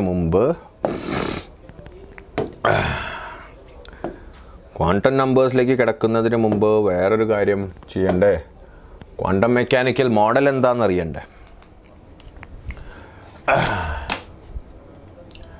എല്ലാവരും നോക്കുക മൈ ഡിയർ സ്റ്റുഡൻസ്. ഇനിയാണ് നമ്മൾ one of the most important topics of this chapter. At the same time, കുറേ പിള്ളേർക്ക് വളരെ കൺഫ്യൂസിങ് ആയിട്ടുള്ളൊരു ടോപ്പിക്കിലേക്ക് കിടക്കാൻ പോവുകയാണ്. Basically quantum mechanical model. Quantum mechanical model എന്താണ്? ഈ ക്വാണ്ടം മെക്കാനിക്കൽ മോഡൽ എന്താണ്? ഈ ക്വാണ്ടം മെക്കാനിക്കൽ മോഡൽ എല്ലാവരും നോക്കുക my dear students. Quantum mechanical model അല്ലെങ്കിൽ wave mechanical model. So basically നമുക്കിപ്പോൾ കറൻ്റ്ലി എക്സിസ്റ്റിംഗ് ആയിട്ടുള്ള മോഡൽ ഏതാണ് മൈ ഡിയർ സ്റ്റുഡൻസ്? നമുക്കിപ്പോൾ കറൻ്റ്ലി എക്സിസ്റ്റിംഗ് ആയിട്ടുള്ള മോഡൽ ഏതാണ്? നമ്മളിപ്പോൾ പഠിച്ച് വന്നതിൽ കറൻ്റ്ലി ഇപ്പോൾ നമ്മൾ എവിടെയാണ് വന്നിരിക്കുന്നത്? Bohr model of atom. പക്ഷെ അണ്ടർസ്റ്റാൻഡ് ബോർസ് മോഡൽ ഓഫ് ആറ്റത്തിൻ്റെ പ്രശ്നം. Bohr's model of atom violates Heisenberg's uncertainty principle അല്ലേ? ബോർ മോഡൽ ഓഫ് ആറ്റത്തിൽ എനിക്ക് ഇലക്ട്രോണിൻ്റെ കറക്റ്റ് വെലോസിറ്റിയും ഇലക്ട്രോണിൻ്റെ കറക്റ്റ് പൊസിഷൻ റേഡിയസ് ഒക്കെ മെഷർ ചെയ്യാൻ പറ്റും. അത് തെറ്റാണ്. ഹൈസൻബർഗ് പറഞ്ഞാൽ തെറ്റാണ്. ഹൈസൻബർഗിൻ്റെ തിയറി വളരെ കറക്റ്റാണ്. അപ്പോൾ ബോർ മോഡൽ ഓഫ് ആറ്റത്തിൽ എന്തോ തെറ്റുണ്ട്. അപ്പോൾ എർവിൻ സ്ക്രോഡിഞ്ചർ എന്ന് പറഞ്ഞ വലിയൊരു സയൻറ്റിസ്റ്റും ഹൈസൻബർഗും കൂടിയാണ് ബേസിക്കലി ക്വാണ്ടം മെക്കാനിക്കൽ മോഡലിൻ്റെ സൃഷ്ടാക്കൾ. They are the creators of this model. അവർ പറഞ്ഞു നമുക്ക് ഈ ബോർ മോഡലൊന്ന് മാറ്റി പിടിക്കാം. കംപ്ലീറ്റ് ആയിട്ട് അവോയ്ഡ് ചെയ്യേണ്ട, ഒന്ന് മാറ്റി പിടിക്കാം. നമുക്ക് ഒരു പ്രോബബിലിസ്റ്റിക് മോഡലിലേക്ക് കിടക്കാം. Probabilistic model. ഈ പ്രോബബിലിസ്റ്റിക് മോഡലിൽ നമ്മൾ ഇലക്ട്രോണിനെ ഒരു വേവ് ആയിട്ട് കാണാൻ പോവുകയാണ്. അപ്പോൾ നിങ്ങൾ ആകെ കൺഫ്യൂസ്ഡ് ആണ്. എല്ലാവരും നോക്കുക, ഈ പാർട്ട്, ഈ ക്വാണ്ടം മെക്കാനിക്കൽ മോഡൽ എന്ന് പറഞ്ഞ പാർട്ട് NCERT വായിക്കുമ്പോഴൊന്നും ചിലപ്പോൾ നിങ്ങൾക്ക് മനസ്സിലാവില്ല. കറക്റ്റ്, NCERT വളരെ ഇമ്പോർട്ടൻ്റ് ആണ്. ഇത് മനസ്സിലാക്കേണ്ടത് ആവശ്യമുണ്ടോയെന്ന് ചോദിച്ചാൽ ആവശ്യമുണ്ട് മൈ ഡിയർ സ്റ്റുഡൻസ്. കാര്യം എന്താണെന്ന് വെച്ചാൽ കുറേ പിള്ളേർ നേരെ ക്വാണ്ടം നമ്പേഴ്സിലേക്ക് എടുത്ത് ചാടും. ക്വാണ്ടം നമ്പേഴ്സ് പഠിക്കാം, ക്വാണ്ടം നമ്പേഴ്സിൽ നിന്നാണ് കൂടുതൽ ക്വസ്റ്റ്യൻസ്. പക്ഷേ ഇതും കൂടി അറിഞ്ഞിരുന്നാൽ, അതിൻ്റെ ഇൻട്രൊഡക്ടറി പാർട്ട് അറിഞ്ഞിരുന്നാൽ വളരെ രസകരമാണ് മൈ ഡിയർ സ്റ്റുഡൻസ്. വളരെ ഇൻട്രസ്റ്റിംഗ് ആയിട്ട് തോന്നും നിങ്ങൾക്ക് പഠിക്കാനായിട്ട്. സോ ബേസിക്കലി ഇവരെന്താ ചെയ്തതെന്ന് വെച്ചാൽ നമുക്ക് ബോർ മോഡൽ ഒന്ന് മാറ്റി പിടിക്കാം. നമുക്ക് ഇലക്ട്രോണിനെ ഒരു വേവ് ആയിട്ട് കാണാം. Electron is a wave. കാര്യം നമ്മൾ ഡിബ്രോയും പറഞ്ഞു കഴിഞ്ഞു, ഡിബ്രോയും തിയറി പറഞ്ഞു കഴിഞ്ഞു ഇലക്ട്രോൺ ഇസ് എ വേവ് എന്നുള്ളത്. അപ്പോൾ ഇലക്ട്രോണിനെ ഇനി തൊട്ട് നമ്മൾ വേവായിട്ടാണ് കാണാൻ പോകുന്നത്. അപ്പോൾ ഈ വേവിൻ്റെ ഗുണം എന്താണ് മൈ ഡിയർ സ്റ്റുഡൻസ്? വേവ് ഞാൻ പറഞ്ഞു കഴിഞ്ഞു. ഇപ്പോൾ കോർഡിനേറ്റ് ആക്സിസ് എടുക്കുകയാണെങ്കിൽ ഒരു particle will be present only at 1 point. പക്ഷെ ഒരു വേവ് മൾട്ടിപ്പിൾ പോയിന്റ്സിൽ എക്സിസ്റ്റ് ചെയ്യാൻ പറ്റും ഒരു വേവിന് at the same time. Multiple പോയിന്റ്സിൽ ഒരു വേവിന് എക്സിസ്റ്റ് ചെയ്യാൻ പറ്റും അറ്റ് ദ സെയിം ടൈം അല്ലേ? ഞാൻ നേരത്തെ പറഞ്ഞു, ഇപ്പോൾ light wave is existing at multiple points at the same time. So basically what does that mean? Basically അവിടെ നമ്മൾ ഹൈസൻബർഗിൻ്റെ തിയറിനെ ഫോളോ ചെയ്യുന്നുണ്ട്. ഹൈസൻബർഗ് എന്താ പറഞ്ഞത്? കറക്റ്റായിട്ട് പൊസിഷൻ ഡിറ്റർമിൻ ചെയ്യാൻ പറ്റില്ല. ഒരു വേവ് ആണെങ്കിൽ അതിനെ കറക്റ്റ് പൊസിഷൻ ഡിറ്റർമൈൻ ചെയ്യാൻ പറ്റില്ല. അത് മൾട്ടിപ്പിൾ പോയിന്റ്സിൽ പ്രസൻ്റ് ആണ്. ഡിബ്രോയും സന്തോഷവാനാണ്. ഡിബ്രോയ് നോക്കുമ്പോൾ കറക്റ്റാണ്, വേവായിട്ട് അസ്യൂം ചെയ്ത ഇലക്ട്രോണിനെ വേവായിട്ട് അസ്യൂം ചെയ്താൽ മതി. So let it exist as a wave. അപ്പോൾ ഡിബ്രോയ്സ് ഇക്വേഷനും ഹൈസൻബർഗും കറക്റ്റാണ്. ഹൈസൻബർഗ് സന്തോഷവാനാണ്, കാരണം വേവായിട്ട് അസ്യൂം ചെയ്ത് കഴിഞ്ഞാൽ അതിൻ്റെ പൊസിഷൻ കറക്റ്റായിട്ട് ഡിറ്റർമൈൻ ചെയ്യാൻ പറ്റില്ല. Got it? പിന്നെ why is it called as a probabilistic model? Probabilistic model എന്ന് ഉദ്ദേശിച്ചത് ഈ മോഡലിൽ നിന്ന് നമുക്ക് എക്സാക്ട് പൊസിഷൻ കണ്ടെത്താൻ പറ്റില്ല, but we can say probability of finding the electron. We can only say probability of finding the electron at different points. അതായത് for example ഈ ഒരു പോയിന്റിൽ ഇലക്ട്രോണിൻ്റെ probability of finding the electron 0.0001. ഈ ഒരു പോയിന്റിൽ ഇലക്ട്രോണിൻ്റെ probability of finding the electron will be 0.0001. ഈ ഒരു പോയിന്റിൽ probability of finding the electron will be 0.0003. അപ്പോൾ ഞാൻ റാൻഡമായിട്ട് പറഞ്ഞ എന്താണെന്ന് വെച്ചാൽ the same electron could be found at multiple points at the same time. എനിക്കറിയാം നിങ്ങൾക്ക് വിഷ്വലൈസ് ചെയ്യാൻ പറ്റുന്നതാണ്. അതെന്തുകൊണ്ടാണെന്ന് വെച്ചാൽ നിങ്ങൾ ഇപ്പോഴും ഇലക്ട്രോണിനെ മനസ്സിലൊരു പോയിന്റ് ആയിട്ടാണ് കാണുന്നത്, ഒരു പാർട്ടിക്കിൾ ആയിട്ടാണ് അല്ല. ഇലക്ട്രോണിനെ ഒരു വേവ് ആയിട്ട് കാണുക. മൾട്ടിപ്പിൾ പോയിന്റ്സിൽ എക്സിസ്റ്റ് ചെയ്യാൻ പറ്റിയത് വിത്ത് ഡിഫറെൻറ്റ് പ്രോബബിലിറ്റി. അപ്പോൾ എക്സാക്ട്ലി നിങ്ങൾ പറയുന്നില്ല ഇലക്ട്രോൺ എവിടെയാണ്. ഹൈസൻബർഗ് സന്തോഷവാനാണ്, കാര്യം എക്സാക്ട്ലി നിങ്ങൾ പറയുന്നില്ല. This also tells you that electron is like a wave. ഡിബ്രോയും സന്തോഷവാനാണ്. Yes or no? നൗ നിങ്ങൾ മനസ്സിലാക്കേണ്ടത് എല്ലാ വേവിനെ റെപ്രസെൻ്റ് ചെയ്യാനായിട്ടും ഒരു ഫങ്ഷൻ ഉണ്ട്, മാത്തമാറ്റിക്കൽ ഫങ്ഷൻ ഉണ്ട്. ഫോർ എക്സാമ്പിൾ ഞാനിപ്പോൾ സൈൻ വേവ് പറയുകയാണ്. നിങ്ങൾക്കറിയാം സൈൻ വേവ് എന്താണെന്നുള്ളത്. Sine wave is basically like this. It's a wave and it is represented as sine x. Yes or no? ഈ മൈ ഡിയർ സ്റ്റുഡൻസ്, അത് ബേസിക്കലി വരാൻ പോകുന്നത് ഇങ്ങനെയായിരിക്കും അല്ലേ? ഒരു minute. Coming like this. it will go like this അല്ലേ? അപ്പോൾ സൈൻ വേവും കോസ് വേവും basically represents different waves. Sine wave എന്ന് വെച്ചാൽ ഒരു വേവ്, കോസ് വേവ് എന്ന് വെച്ചാൽ ഒരു വേവ്. അപ്പോൾ ബേസിക്കലി ഒരു വേവിനെ നമുക്കൊരു മാത്തമാറ്റിക്കൽ ഫങ്ഷൻ വെച്ചിട്ട് റെപ്രസെൻറ്റ് ചെയ്യാൻ പറ്റും. വേവിനെ നമുക്കൊരു മാത്തമാറ്റിക്കൽ ഫങ്ഷൻ വെച്ചിട്ട് റെപ്രസെൻറ്റ് ചെയ്യാൻ പറ്റും. ഞാൻ പറഞ്ഞു വരുന്നത് എന്താണെന്ന് വെച്ചാൽ ഈ ഇലക്ട്രോൺ ഇസ് എ വേവ്. അപ്പോൾ ഇലക്ട്രോൺ എന്ന വേവിനെ മാത്തമാറ്റിക്കലി റെപ്രസെൻറ്റ് ചെയ്യാൻ പറ്റില്ലേ? ഒബ്വിയസ്ലി പറ്റും സാറേ. ആ വേവ് ഫങ്ഷൻ, ആ മാത്തമാറ്റിക്കലി റെപ്രസെൻറ്റ് ചെയ്യുന്ന വേവ് ഫങ്ഷനെയാണ്, it's a mathematical function in the Cartesian coordinates. ഇതിനെയാണ് നമ്മൾ വേവ് ഫങ്ഷൻ എന്ന് വിളിക്കുന്നത്. ഇതിനെയാണ് നമ്മൾ വേവ് ഫങ്ഷൻ എന്ന് വിളിക്കുന്നത്. ചെല്ലപ്പേര് എന്താണെന്ന് വെച്ചാൽ സൈ എന്നാണ്. സൈ ആണ് ഇതിൻ്റെ ചെല്ലപ്പേര്. This is the wave function. What does wave function give you? It is just a mathematical representation of electron as a wave. Okay, അപ്പോൾ നിങ്ങൾ ചോദിക്കും സാറേ ഇപ്പോൾ ഈ വേവ് ഫംഗ്ഷൻ്റെ കറക്റ്റ് രൂപം എന്താണ്? വേവ് ഫംഗ്ഷൻ എങ്ങനെ ഇരിക്കും? സൈൻ എക്സ് പോലെയാണോ? Is it like sine x, അല്ലെങ്കിൽ കോസ് എക്സ് പോലെയാണോ, അല്ലെങ്കിൽ സൈൻ 3x അല്ലെങ്കിൽ സൈൻ 5x പോലെയാണോ? ഫോർ എക്സാമ്പിൾ ഇപ്പോൾ 3 sin x എടുക്കുകയാണെങ്കിൽ 3 sin x എന്ന് വെച്ചാൽ അതിൻ്റെ ആ വേവ് ഇങ്ങനെയായിരിക്കും, കുറച്ചും കൂടി ഡിഫറൻസ് ഉണ്ടാവും അതിൻ്റെ ഷേപ്പിൽ. അപ്പോൾ എന്താണ് ഇതിൻ്റെ ആക്ച്വൽ ഫോം നിങ്ങൾക്ക് പഠിക്കേണ്ട, എസ്പെഷ്യലി നീറ്റ് സ്റ്റുഡൻസും JEE സ്റ്റുഡൻസിനും വേണ്ട. ആക്ച്വൽ ഫോം ഭയങ്കര കോംപ്ലിക്കേറ്റഡ്, നിങ്ങളുടെ തല കറങ്ങിപ്പോവും. നിങ്ങൾ മനസ്സിലാക്കേണ്ടത് ആ മാത്തമാറ്റിക്കൽ ഫംഗ്ഷനിൽ basically it's A function of XYZ. It correctly represents electron as a wave. Electron എങ്ങനെയാണ് ആറ്റത്തിൽ മൂവ് ചെയ്യുന്നത് ആസ് എ വേവ്, അതിനെ റെപ്രസെൻറ്റ് ചെയ്യുന്നതാണ് ഈ വേവ് ഫംഗ്ഷൻ. ഇനി ഇതിൻ്റെ വളരെ ഇമ്പോർട്ടൻ്റ് ആയിട്ടുള്ള, വളരെ രസകരമായിട്ടുള്ള, അല്ലെങ്കിൽ വളരെ ഏറ്റവും കൂടുതൽ ആപ്ലിക്കേഷൻ വരുന്നത് എന്താണെന്ന് വെച്ചാൽ, ഇതിലേറ്റവും കൂടുതൽ ആപ്ലിക്കേഷൻ വരുന്നത് എന്താണെന്ന് വെച്ചാൽ, സോ ബേസിക്കലി നമുക്ക് ഇപ്പം നമ്മൾ പഠിച്ചു this is called as a wave function. It represents electron as a wave. ഇതിൻ്റെ ഏറ്റവും കൂടുതൽ ആപ്ലിക്കേഷൻ എന്ന് പറഞ്ഞാൽ when you take the square of it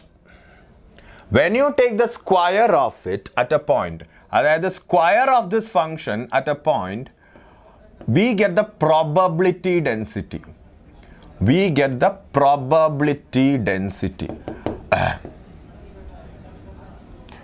അപ്പോൾ നിങ്ങൾ ചോദിക്കും പ്രോബബിലിറ്റി ഡെൻസിറ്റി എന്ന് വെച്ചാൽ എന്താണ്? Probability density is probability of finding electron. Probability of finding electron at a given point. So basically ഇതാണ് ഇതിൻ്റെ one of the most useful application. Obviously ഇതൊരു wave function, it represents the wave. പക്ഷേ ആ wave as psi itself is not very useful. Obviously നമുക്കൊരു വേവിൻ്റെ representation കിട്ടി, പക്ഷെ ആ സൈ കൊണ്ട് കണ്ടുപിടിക്കാൻ പറ്റിയ ചില കാര്യങ്ങളുണ്ട്. For example psi square at a point will give you the probability density. അപ്പോൾ നിങ്ങൾ ചോദിക്കും സൈ സ്ക്വയർ എന്ന് ഉദ്ദേശം എന്താണ് my dear students? For example നമ്മളിപ്പോൾ സൈൻ എക്സ് എടുത്തു. Okay, that's a function. അതായത് ഫോർ എക്സാമ്പിൾ സൈൻ 2 ഒരു വാല്യൂ ഉണ്ടാവും, സൈൻ 3 ഒരു വാല്യൂ ഉണ്ടാവും. നേരെ വെച്ചാൽ സൈൻ സ്ക്വയർ എക്സ് എന്താണ്? സൈൻ സ്ക്വയർ എക്സ് എന്ന് വെച്ചാൽ sine 2 the whole square, sine 3 the whole square, sine 4 the whole square. അതേപോലെ തന്നെ നമ്മളിപ്പോൾ ഇങ്ങനൊരു കാർട്ടീഷ്യൻ കോർഡിനേറ്റ് എടുത്തു. ഓക്കെ, ഞാനിപ്പോൾ ഈ ഒരു പോയിന്റ് എടുത്തു. The point let's say it's like 1 0 1, അതായത് x axis x coordinate 1, y coordinate 0, z coordinate 1 ആണെന്ന് വിചാരിക്കുക.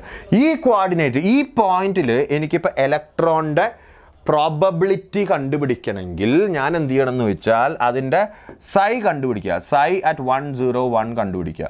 സൈ at 1 0 1 and take the square of it. ആ ഫംഗ്ഷനിൽ 1 0 1 ഇടുക. ഫോർ എക്സാമ്പിൾ ചിലപ്പോൾ അത് ഇങ്ങനെ ഒരു ഫംഗ്ഷൻ ആയിരിക്കും, അതിങ്ങനെ ഒരു മാത്തമാറ്റിക്കൽ ഫംഗ്ഷൻ ആയിരിക്കും.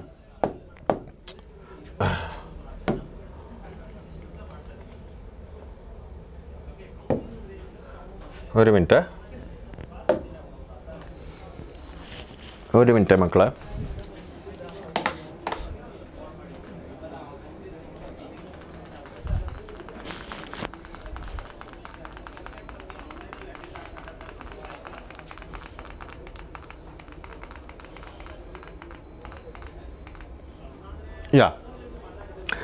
അപ്പോൾ എനിക്ക് ഈ ഒരു പോയിന്റിലെ പ്രോബബിലിറ്റി കണ്ടുപിടിക്കണമെങ്കിൽ ഞാൻ ആ പോയിന്റിലെ സൈ വാല്യൂ എടുക്കുക, എന്നിട്ട് അതിൻ്റെ സ്ക്വയർ എടുക്കുക. ബേസിക്കലി ചിലപ്പോൾ ഒരു ഫംഗ്ഷൻ ഉണ്ടാവും. How will the function look like? ഇങ്ങനെ ഒരു ഫംഗ്ഷൻ എടുത്തു, 2x² + y + z something sin z, അങ്ങനെ ഒരു ഫംഗ്ഷൻ ഉണ്ടെന്ന് വിചാരിക്കുക. അതിൽ എക്സിൻ്റെയും വൈൻ്റെയും സെഡിൻ്റെയും വാല്യൂ ഇട്ട് കഴിഞ്ഞിട്ട് അതിൻ്റെ സ്ക്വയർ എടുക്കുക. Probability density at that point കിട്ടും. ഈ ഫംഗ്ഷൻ എന്ന് വെച്ചാൽ ഇങ്ങനെയൊന്നും അല്ല കേട്ടോ, 2x² + y എന്നൊന്നും അല്ല. കുറച്ച് കോംപ്ലിക്കേറ്റഡ് ആണ്, വേവ് ഫോമിലാണ്, കുറച്ച് സൈനും കോസൊക്കെ വരും അതിനകത്ത്. തൽക്കാലം നിങ്ങൾക്കതില്ല. ആ സൈ വാല്യൂ എടുക്കുക ആ പോയിന്റിൽ and take the square at that point, probability density at that point. അപ്പോൾ നിങ്ങൾ ചോദിക്കും സോറി പ്രോബബിലിറ്റി ഡെൻസിറ്റി കിട്ടിക്കഴിഞ്ഞാൽ എന്താണ് ഗുണം? പ്രോബബിലിറ്റി ഡെൻസിറ്റി കിട്ടിക്കഴിഞ്ഞാലുള്ള ഗുണം എന്താണെന്ന് വെച്ചാൽ ഞാൻ പറഞ്ഞുതരാം. പ്രോബബിലിറ്റി ഡെൻസിറ്റി കിട്ടിക്കഴിഞ്ഞാലുള്ള ഗുണം എന്താണെന്ന് വെച്ചാൽ എല്ലാവരും നോക്കുക.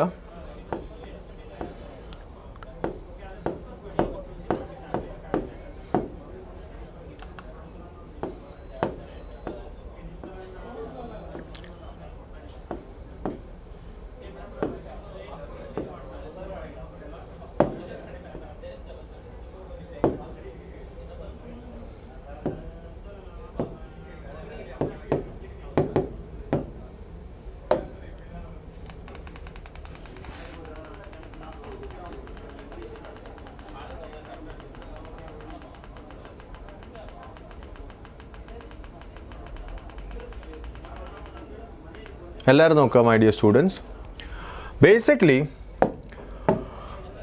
ബേസിക്കലി ഞാനിപ്പോൾ ഇങ്ങനൊരു കോർഡിനേറ്റ് ആക്സിസിൽ ഇപ്പോൾ ഇങ്ങനൊരു പോയിന്റ് കിട്ടി. ഈ പോയിന്റിലെ സൈ സ്ക്വയർ വാല്യൂ എടുത്തു കഴിഞ്ഞപ്പോൾ എനിക്ക് ആ പോയിന്റിലെ പ്രോബബിലിറ്റി കിട്ടിയല്ലോ. ഞാൻ എന്ത് ചെയ്യുന്നു വെച്ചാൽ ഇങ്ങനെ എല്ലാ പോയിന്റിലെയും, അതായത് ഫോർ എക്സാമ്പിൾ നിങ്ങൾ മനസ്സിലാക്കേണ്ട ഒരു കാര്യം എന്ന് വെച്ചാൽ ഒരു ആറ്റത്തിൽ ഒരു ഇലക്ട്രോണിന് ഒറ്റ ഒരു വേവ് ഫംഗ്ഷൻ അല്ല, ആ ഇലക്ട്രോണിന് എക്സിസ്റ്റ് ചെയ്യാൻ പറ്റിയ കുറേ വേവ് ഫംഗ്ഷൻസ് ഉണ്ട്, കുറേ പോസിബിൾ വേവ് ഫംഗ്ഷൻസ് ഉണ്ട്. Psi1 അല്ലെങ്കിൽ Psi2 അല്ലെങ്കിൽ Psi3 അല്ലെങ്കിൽ Psi4, ഇതൊക്കെ ഒരു ഇലക്ട്രോണിന് ഒരു ആറ്റത്തിൽ, ഇപ്പോൾ ഹൈഡ്രജൻ ആറ്റത്തിൽ ഒരു ഇലക്ട്രോണിന് എക്സിസ്റ്റ് ചെയ്യാൻ പറ്റിയ വേവ് ഫങ്ഷൻസ് ആണ്, വേവ് ഫോംസ് ആണ്, പോസിബിൾ വേവ് ഫോംസ് ആണ്. ഞാൻ എന്ത് ചെയ്യുന്നു വെച്ചാൽ ഇപ്പോൾ ഈ Psi1 എടുത്തിട്ട് അത് സ്ക്വയർ ചെയ്തു. അത് സ്ക്വയർ ചെയ്യുമ്പോൾ എന്ത് പറ്റും? എനിക്ക് probability at that particular point കിട്ടുമല്ലോ. ഞാൻ എന്ത് ചെയ്യുന്നു വെച്ചാൽ ഇങ്ങനെ കുറേ കളക്ഷൻ ഓഫ് പ്രോബബിലിറ്റീസ് എടുക്കും. ഓക്കെ, എല്ലാത്തിൻ്റെയും പ്രോബബിലിറ്റി ഞാൻ ആഡ് ചെയ്യും.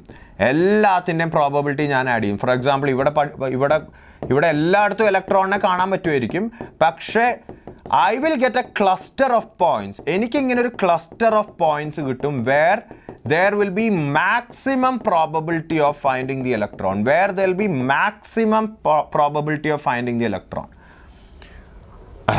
ആ പ്രോബബിലിറ്റീസ് എല്ലാവരും ആഡ് ചെയ്യുമ്പോൾ ചിലപ്പോൾ എനിക്ക് ഓൾമോസ്റ്റ് 0.9999 ചാൻസ് ഉണ്ട് ഇവിടെ കണ്ടെത്താൻ, ഈ റീജിയൻ്റെ ഉള്ളിൽ കണ്ടെത്താനായിട്ട് ഒരു ഇലക്ട്രോണിനെ.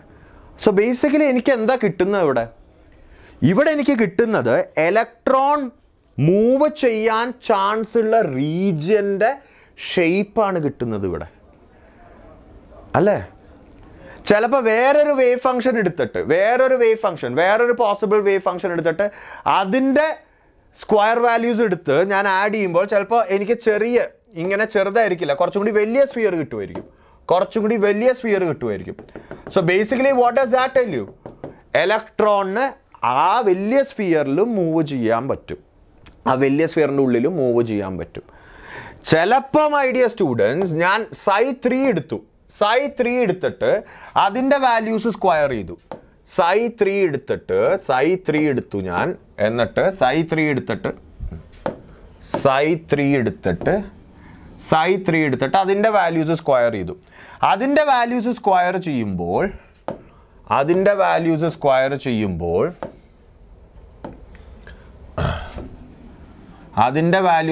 ചെയ്യുമ്പോൾ ചിലപ്പോൾ എനിക്ക് കിട്ടാൻ പോകുന്നത് ഈ പ്രോബബിലിറ്റീസ് ഒക്കെ ആഡ് ചെയ്യുമ്പോൾ കിട്ടാൻ പോകുന്നത് ചിലപ്പോൾ വേറൊരു ഷേപ്പ് തന്നെയായിരിക്കും. ചിലപ്പോൾ ഞാൻ കാണാൻ പോകുന്നത് electron is moving mainly in this particular region. ഇങ്ങനെയുള്ള ഡയഗ്രാംസിനെയാണ് നിങ്ങൾ ചിലപ്പോൾ ടെക്സ്റ്റ് ബുക്കിൽ വായിച്ചു കാണും ബൗണ്ടറി സർഫസ് ഡയഗ്രാം എന്ന് പറയുന്നത്. ഈ ഷേപ്സും എന്താണെന്ന് നിങ്ങൾക്കറിയാം. These shapes are basically called as orbitals. എന്താണ് ഈ orbitals, my dear students? They are basically regions where probability of finding electron, regions of maximum probability, അതായത് ഒരു ഇലക്ട്രോണിനെ കണ്ടുപിടിക്കാൻ പറ്റിയ മാക്സിമം പ്രോബബിലിറ്റി ഉള്ള റീജിയൻസ് ആണ് ഈ ഓർബിറ്റൽസ്. ഈ ഓർബിറ്റൽസിൻ്റെ എങ്ങനെയാണ് ഈ ഓർബിറ്റൽസ് കിട്ടിയത്? വളരെ സിമ്പിൾ. വേവ് ഫംഗ്ഷൻ എടുത്തു. നമുക്കറിയാം ഇലക്ട്രോണിന് പോസിബിൾ ആയിട്ടുള്ള കുറേ വേവ് ഫംഗ്ഷൻസ് ഉണ്ടാവും ഒരു ആറ്റത്തിൽ. അതിൽ ഓരോ വേവ് ഫംഗ്ഷനും എടുത്തു, ഞാനത് സ്ക്വയർ ചെയ്തു. അപ്പോൾ എനിക്ക് പ്രോബബിലിറ്റി ഓഫ് 1 പോയിന്റ് കിട്ടും. അങ്ങനെ ഞാൻ ഡിഫറെൻറ്റ് പോയിന്റ്സിൻ്റെ പ്രോബബിലിറ്റി എടുത്ത് കളക്ട് ചെയ്ത് ആഡ് ചെയ്യുമ്പോൾ എനിക്ക് കിട്ടുന്ന ഒരു റീജിയൻ ഉണ്ടല്ലോ. ഫോർ എക്സാമ്പിൾ ഈ ഒരു വേവ് ഫംഗ്ഷൻ എടുത്തു, എന്നിട്ട് അതിൻ്റെ സ്ക്വയർ ചെയ്തു, എന്നിട്ട് എല്ലാ പ്രോബബിലിറ്റിയും ആഡ് ചെയ്യുമ്പോൾ എനിക്ക് കിട്ടുന്നത് മെജോറിറ്റി ഓഫ് ദ ടൈം ഈ ഒരു വേവ് ഫംഗ്ഷൻ കൺസിഡർ ചെയ്യുമ്പോൾ majority of the time electron ഈ ഒരു റീജിയനിലായിരിക്കും മൂവ് ചെയ്യുക. So basically electron can exist in A region like this എന്നാണ് അത് പറയുന്നത്. ഈ ഒരു വേവ് ഫംഗ്ഷൻ എടുത്തു, അതിൻ്റെ സ്ക്വയർ എടുത്തു, എന്നിട്ട് എല്ലാ പോയിന്റിലും പ്രോബബിലിറ്റി കണ്ടുപിടിച്ചു, എന്നിട്ട് അതൊക്കെ ആഡ് ചെയ്യുമ്പോൾ പ്രോബബിളി എനിക്ക് ഇങ്ങനെ ഒരു സ്ഫെറിക്കൽ റീജിയൻ ആയിരിക്കും കിട്ടുന്നത്. അതിൻ്റെ അർത്ഥം എന്താണ്? Electron can move in a spherical region. Orbit സർക്കംഫറൻസിൽ മാത്രമല്ല, സ്ഫെറിക്കൽ റീജിയനിൽ മൂവ് ചെയ്യാൻ പറ്റും around the nucleus.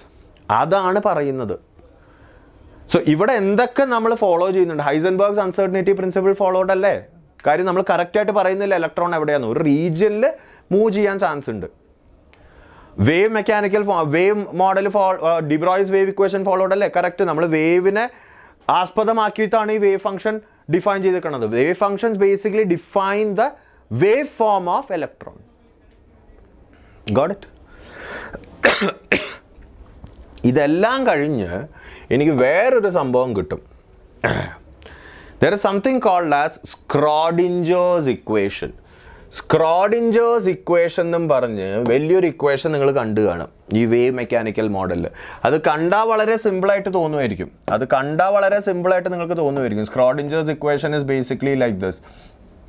H cap of psi is equal to E into psi. E into psi എന്ന് പറയാൻ പാടില്ല, E of psi. ഓക്കെ, ഇതാണ് Schrodinger's equation. ഇത് നിങ്ങളെ പലരെയും അലട്ടിയിട്ടുള്ള അല്ലെങ്കിൽ പലരെയും കൺഫ്യൂസ് ചെയ്തിട്ടുള്ളൊരു സംഭവമാണ്. എന്താണ് ഈ Schrodinger's equation? എന്താണ് ഈ H cap? എന്താണ് psi? എന്താണ് നമുക്കറിയാം.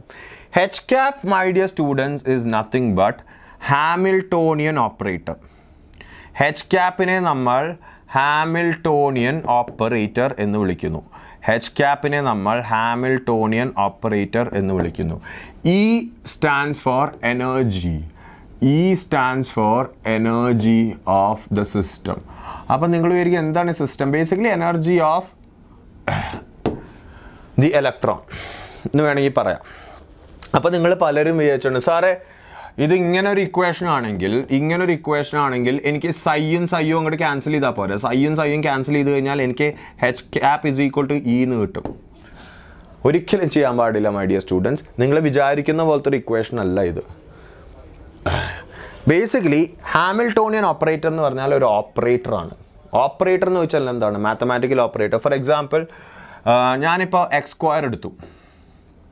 ഓക്കെ, d/dx of x² എന്താണ്? d/df of x² is basically 2x. നിങ്ങൾ പഠിച്ചിട്ടുണ്ട്, 11th സ്റ്റാൻഡേർഡ് സ്റ്റുഡൻസിനും അറിയാം. d/dx of x² is equal to 2x അല്ലേ? ഫൈൻ.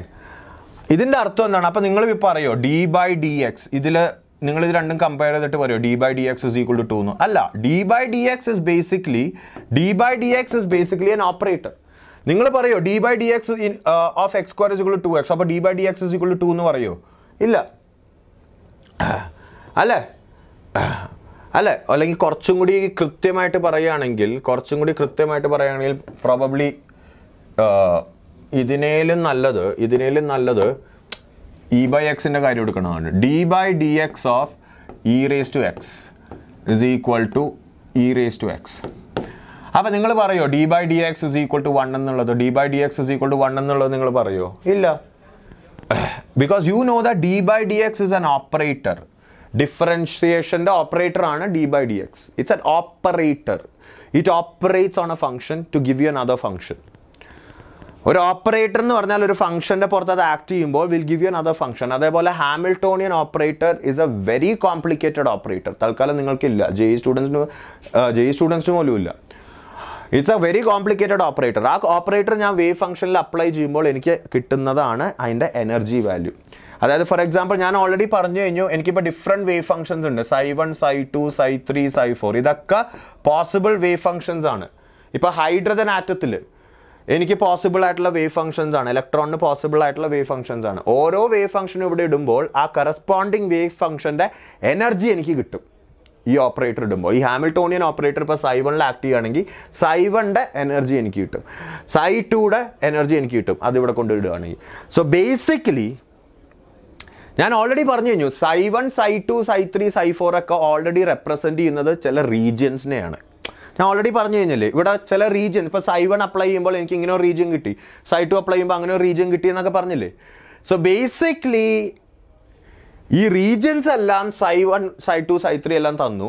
അത് കഴിഞ്ഞ് ആ ψ1, ψ2, ψ3 എല്ലാം ഈ ഇക്വേഷനിലിട്ട് ഇത് സോൾവ് ചെയ്യുമ്പോൾ അതിൻ്റെ എല്ലാത്തിൻ്റെയും എനർജിയും കൂടി എനിക്ക് കിട്ടുന്നു. അതായത് ബേസിക്കലി ഇലക്ട്രോണിൻ്റെ possible regions of finding the electron and possible energy of these റീജിയൻസും എനിക്ക് കിട്ടുന്നു. എവിടെ നിന്ന്? ഈ സ്ക്രോഡിഞ്ചേഴ്സ് ഇക്വേഷനിൽ നിന്ന്. ഇതാണ് ക്രക്സ്. വേവ് മെക്കാനിക്കൽ മോഡൽ അല്ലെങ്കിൽ ക്വാണ്ടം മെക്കാനിക്കൽ മോഡലിൻ്റെ ക്രക്സ് ഇതാണ്. ഈ ഒരു സ്റ്റോറി അറിഞ്ഞു കഴിഞ്ഞാൽ, ഇതൊരു കഥ പോലെ നിങ്ങൾ പഠിച്ചാൽ മതി. അല്ലെങ്കിൽ ഇത് കാര്യം എന്ന് വെച്ചാൽ NCERT നിങ്ങൾ വായിക്കുമ്പോൾ ചിലപ്പോൾ നിങ്ങൾക്ക് മനസ്സിലാവില്ല എന്താണിത്. എന്നിട്ട് നിങ്ങൾ നേരെ ക്വാണ്ടം നമ്പേഴ്സിലേക്ക് ചാടുമ്പോൾ നിങ്ങൾ വലിയൊരു ഗ്യാപ്പ് അവിടെ മറക്കുക. അതായത് ഒരു കഥ മനസ്സിലാക്കാതെ അതിൻ്റെ ക്ലൈമാക്സ് കണ്ട പോലെയാണ്. ഓക്കെ, ക്ലൈമാക്സ് ചിലപ്പോൾ നിങ്ങൾക്ക് മനസ്സിലാവും, ക്വാണ്ടം നമ്പേഴ്സ് അത്രയ്ക്ക് പാടല്ല. പക്ഷേ ഈ കഥയും കൂടി മനസ്സിലാക്കി കഴിഞ്ഞാൽ എന്താണ് സൈ എന്നുള്ളത് വലിയ ചോദ്യമാണ് പിള്ളേർക്ക്.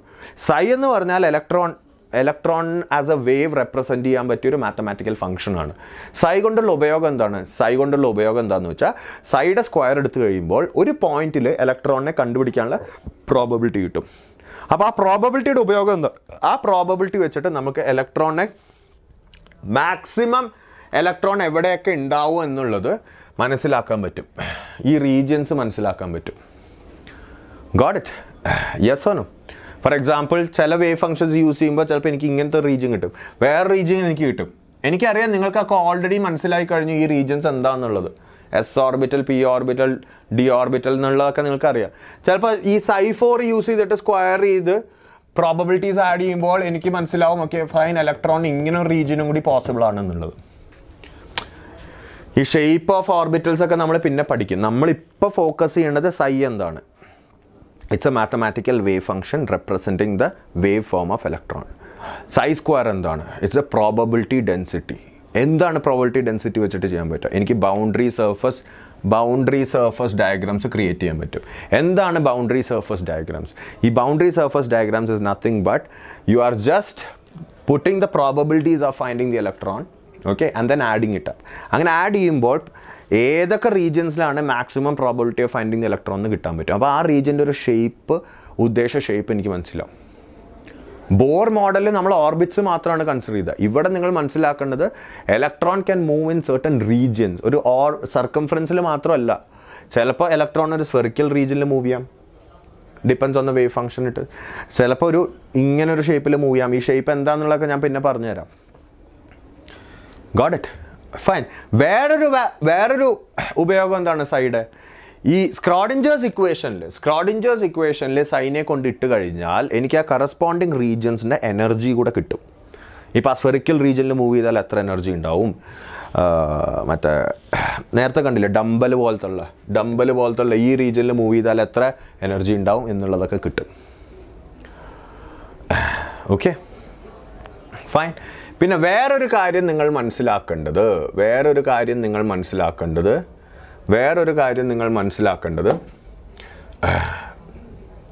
എല്ലാവർക്കും മനസ്സിലായല്ലോ, ഹാമിൽട്ടോണിയൻ എന്ന് പറഞ്ഞാൽ ഒരു ഓപ്പറേറ്ററാണ്. ഓക്കെ, സോ ഇനി തൊട്ട് ഒരിക്കലും വിചാരിക്കാൻ പാടില്ല, പല പിള്ളേരുടെയും ഡൗട്ടാണ് സൈൻ ക്യാൻസൽ ചെയ്ത് ഇത് രണ്ടും ഇക്വേറ്റ് ചെയ്തുകൂടെ, ഒരിക്കലും പാടില്ല കേട്ടോ. ഫൈൻ. ഇനി ഞാൻ വേറൊരു കാര്യം പറഞ്ഞുതരാം. തൽക്കാലത്തേക്ക് ക്വാണ്ടം നമ്പേഴ്സിൻ്റെ ചെറിയൊരു ഇൻട്രൊഡക്ഷൻ ഞാൻ വെച്ചുതരാം. ക്വാണ്ടം നമ്പേഴ്സ് എന്താണെന്നുള്ള അടുത്ത ക്ലാസ്സിൽ ഞാൻ പറഞ്ഞുതരാം. ക്വാണ്ടം നമ്പേഴ്സ് എങ്ങനെയാണ് വരുന്നത്, എന്താണ് ക്വാണ്ടം നമ്പേഴ്സ്. അപ്പോൾ നമ്മൾ ഓൾറെഡി പഠിച്ചു കഴിഞ്ഞു ഓർബിറ്റൽസ് എന്ന് പറയുന്നത്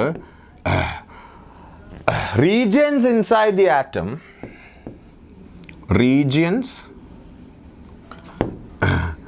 where probability of finding electron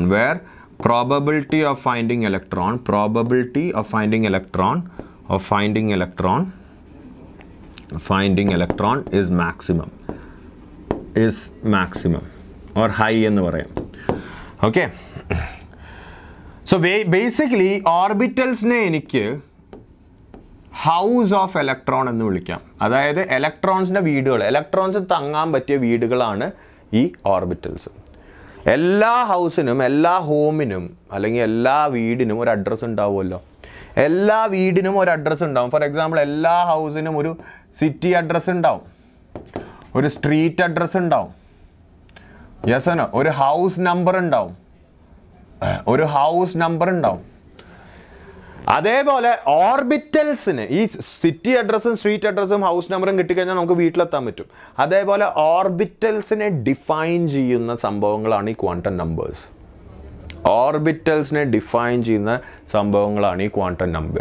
ഒരു ഓർബിറ്റലിനെ ഡിഫൈൻ ചെയ്യുന്ന സംഭവങ്ങൾ, അതായത് ബേസിക്കലി ഞാനിപ്പോൾ ഇങ്ങനെ ഒരു വേവ് ഫംഗ്ഷൻ എടുത്തു കഴിഞ്ഞാൽ ഒരു വേവ് ഫംഗ്ഷനിൽ 3 നമ്പേഴ്സ് ഉണ്ട്, N, L, M. Principal quantum number, azimuthal quantum number, magnetic quantum number. ഇത് 3 എന്താണെന്നുള്ളത് ഞാൻ പിന്നെ പറഞ്ഞുതരാം. ഈ 3 നമ്പേഴ്സുമാണ് ഈ വേവ് ഫംഗ്ഷനെ ഡിഫൈൻ ചെയ്യുന്നത്. ഈ വേവ് ഫംഗ്ഷൻ ഡിഫൈൻ ചെയ്യുന്നത് ഒരു എനർജി റീജിയനെയാണ്. നമ്മൾ ഓൾറെഡി കണ്ടു. ഫോർ എക്സാമ്പിൾ ആ സ്ഫെറിക്കൽ റീജിയൻ, അതെന്തുകൊണ്ടാണ് സ്ഫിയർ ആയിട്ടിരിക്കുന്നത്, അതിൻ്റെ എനർജി എത്രയാണെന്നുള്ളതൊക്കെ ഡിഫൈൻ ചെയ്യുന്നതാണ് ഈ quantum number. So basically quantum numbers are like the address of the electron or address of the orbital. ഓർബിറ്റലിനെ ഡിഫൈൻ ചെയ്യാൻ പറ്റും. ഓർബിറ്റൽ എന്താണ്? The wave function defines it. Wave ഫംഗ്ഷനിൽ വരുന്ന ചില നമ്പേഴ്സാണ്, വേവ് ഫംഗ്ഷൻ്റെ ഒപ്പം വരുന്ന ചില നമ്പേഴ്സാണ് NLM. ഫോർ എക്സാമ്പിൾ, ഞാനിപ്പോൾ സിമ്പിളായിട്ട് പറഞ്ഞുതരാം. ഞാനിപ്പോൾ y is equal to mx plus c എന്ന് പറഞ്ഞാൽ ഒരു സ്ട്രെയിറ്റ് ലൈൻ ഇക്വേഷനാണ്. ഇറ്റ്സ് എ സ്ട്രെയിറ്റ് ലൈൻ അല്ലേ? അതിൽ എമ്മിൻ്റെ വാല്യൂ എന്ന് പറഞ്ഞാൽ സ്ലോപ്പാണ്, അതൊരു നമ്പറാണ്, അതൊരു സ്ലോപ്പാണ്. സി എന്ന് പറഞ്ഞാൽ ഇൻ്റർസെപ്റ്റ് ആണ്. ഈ സ്ലോപ്പിൻ്റെ വാല്യൂ മാറ്റിക്കഴിഞ്ഞു കഴിഞ്ഞാൽ എനിക്ക് ലൈനിൻ്റെ ദിശ മാറും, ലൈനിൻ്റെ പ്രോപ്പർട്ടീസ് മാറും അല്ലേ? സ്ലോപ്പ് മാറുകയാണെങ്കിൽ ലൈനിൻ്റെ ഇത് മാറും. അതേപോലെ തന്നെ ഇപ്പോൾ സൈൻ എക്സിന് ഒരു ഗ്രാഫ് ഉണ്ട്, സൈൻ 3x വേറെ ഗ്രാഫ് ഉണ്ട്, സൈൻ 4x വേറെ ഗ്രാഫ് ഉണ്ട്. അപ്പോൾ ആ നമ്പേഴ്സൊക്കെ gives a property for the function. അതേപോലെ ഈ വേവ് ഫംഗ്ഷനിലുള്ള കുറച്ച് നമ്പേഴ്സാണിത് NLM. ഈ NLM അറിഞ്ഞു കഴിഞ്ഞാൽ ആ ഓർബിറ്റലിനെ കുറിച്ച് കൂടുതൽ ഡീറ്റെയിൽസ് നമുക്ക് കിട്ടും. സോ ബേസിക്കലി സിമ്പിളായിട്ട് പറയുകയാണെങ്കിൽ orbitals R like the address of the electron. Quantum numbers, ഈ 3 ക്വാണ്ടം നമ്പർ അല്ല, 4 ക്വാണ്ടം നമ്പർ ഉണ്ട്, സ്പിൻ ക്വാണ്ടം നമ്പറും കൂടി ഉണ്ട്. Quantum numbers basically gives you the address of the orbital. പിന്നെ നിങ്ങൾ മനസ്സിലാക്കേണ്ട വേറൊരു കാര്യം എന്താണെന്ന് വെച്ചാൽ, സ്ക്രോഡിഞ്ചേഴ്സ് ഇക്വേഷൻ സോൾവ് ചെയ്യുമ്പോൾ കിട്ടുന്ന 3 ക്വാണ്ടം നമ്പേഴ്സ് ഇത് 3 NLM. ഇലക്ട്രോൺസ് അഡ്രസ് എന്ന് ഉദ്ദേശിക്കുന്നത് principal quantum number,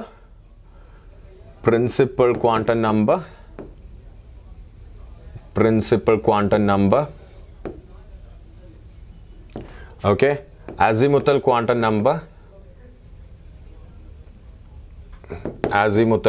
number, magnetic quantum number, magnetic quantum number, and then spin quantum number. Spin quantum number. ഇതിലെ ഇത് മൂന്നുമാണ് നിങ്ങൾക്ക് സ്ക്രോഡിഞ്ചേഴ്സ് ഇക്വേഷനിൽ നിന്ന് കിട്ടുന്നത്. സ്ക്രോഡിഞ്ചേഴ്സ് ഇക്വേഷനിൽ നിന്ന് വേവ് ഫംഗ്ഷൻ്റെ ഒപ്പം കിട്ടുന്ന മൂന്നെണ്ണമാണ് ഇത്. ഇതിൽ ഞാൻ പറയുന്നത് principal quantum number is like the city address. Azimuthal quantum number is like the street address. Magnetic quantum number is like the house number. Okay. Spin quantum number is like the gender. അതായത് ആ വീട്ടിൽ താമസിക്കുന്ന ആണാണോ പെണ്ണാണോ എന്ന് പറയുന്നതാണ് spin quantum number. ഞാൻ പറഞ്ഞു തരാം ഇതിൻ്റെ കറക്റ്റ് എക്സ്പ്ലനേഷൻ. നിങ്ങൾ ഒരു കാര്യം മനസ്സിലാക്കേണ്ടത്, quantum numbers gives you idea about the orbitals. Orbitals എന്താണ്? ഇലക്ട്രോൺസിൻ്റെ വീടുകൾ. അതായത് ഇലക്ട്രോൺസിനെ മൂവ് ചെയ്യാൻ പറ്റിയ അല്ലെങ്കിൽ ഇലക്ട്രോൺസിനെ കാണാൻ പറ്റിയ മാക്സിമം പ്രോബബിലിറ്റി ഉള്ള റീജിയൻസ് ആണ് ഓർബിറ്റൽസ്. ആ ഓർബിറ്റൽസിനെ ഡിഫൈൻ ചെയ്യുന്ന സംഭവങ്ങളാണ് ക്വാണ്ടം നമ്പേഴ്സ്. അതിൽ NLM ആണ് ഓർബിറ്റൽസിനെ ആക്ച്വലി ഡിഫൈൻ ചെയ്യുന്നത്. We get it with the Schrodinger's equation. Spin quantum number alone different ആയിട്ടാണ് വരുന്നത്. ഞാൻ പിന്നെ പറഞ്ഞു തരാം. Got it? Fine? Got it? Okay. So basically എല്ലാവർക്കും മനസ്സിലായി എന്ന് വിചാരിക്കുന്നു ക്വാണ്ടം മെക്കാനിക്കൽ മോഡലിൻ്റെ ഇൻട്രൊഡക്ഷൻ. അടുത്ത ക്ലാസ്സിൽ നമ്മൾ ക്വാണ്ടം നമ്പേഴ്സും ഇലക്ട്രോണിക് കോൺഫിഗറേഷൻ ചെയ്യും. Will be completing the theory of this chapter. Okay, അടുത്ത ക്ലാസ്സിൽ നമ്മൾ സ്ട്രക്ചർ ഓഫ് ആറ്റത്തിൻ്റെ തിയറി കംപ്ലീറ്റ് ചെയ്യുന്നതാണ്. ഓക്കെ, അപ്പോൾ ഇതുവരെയുമുള്ള കാര്യങ്ങൾ please go through it. Especially നമ്മൾ നെക്സ്റ്റ് ക്ലാസ്സിൽ കണ്ടിന്യൂവേഷൻ ആയിരിക്കും. ഓക്കെ, അപ്പോൾ ഇതിൻ്റെ ഈ ക്വാണ്ടം മെക്കാനിക്കൽ മോഡൽ എന്താണെന്നുള്ളത് ഒന്ന് അങ്ങോട്ട് നോക്കുക. ഓക്കെ, കറക്റ്റായിട്ട്. Fine, that's it my dear students. അപ്പോൾ നമുക്ക് അടുത്ത ക്ലാസ്സിൽ കാണാം. ടിൽ ദെൻ എല്ലാവർക്കും വണക്കം.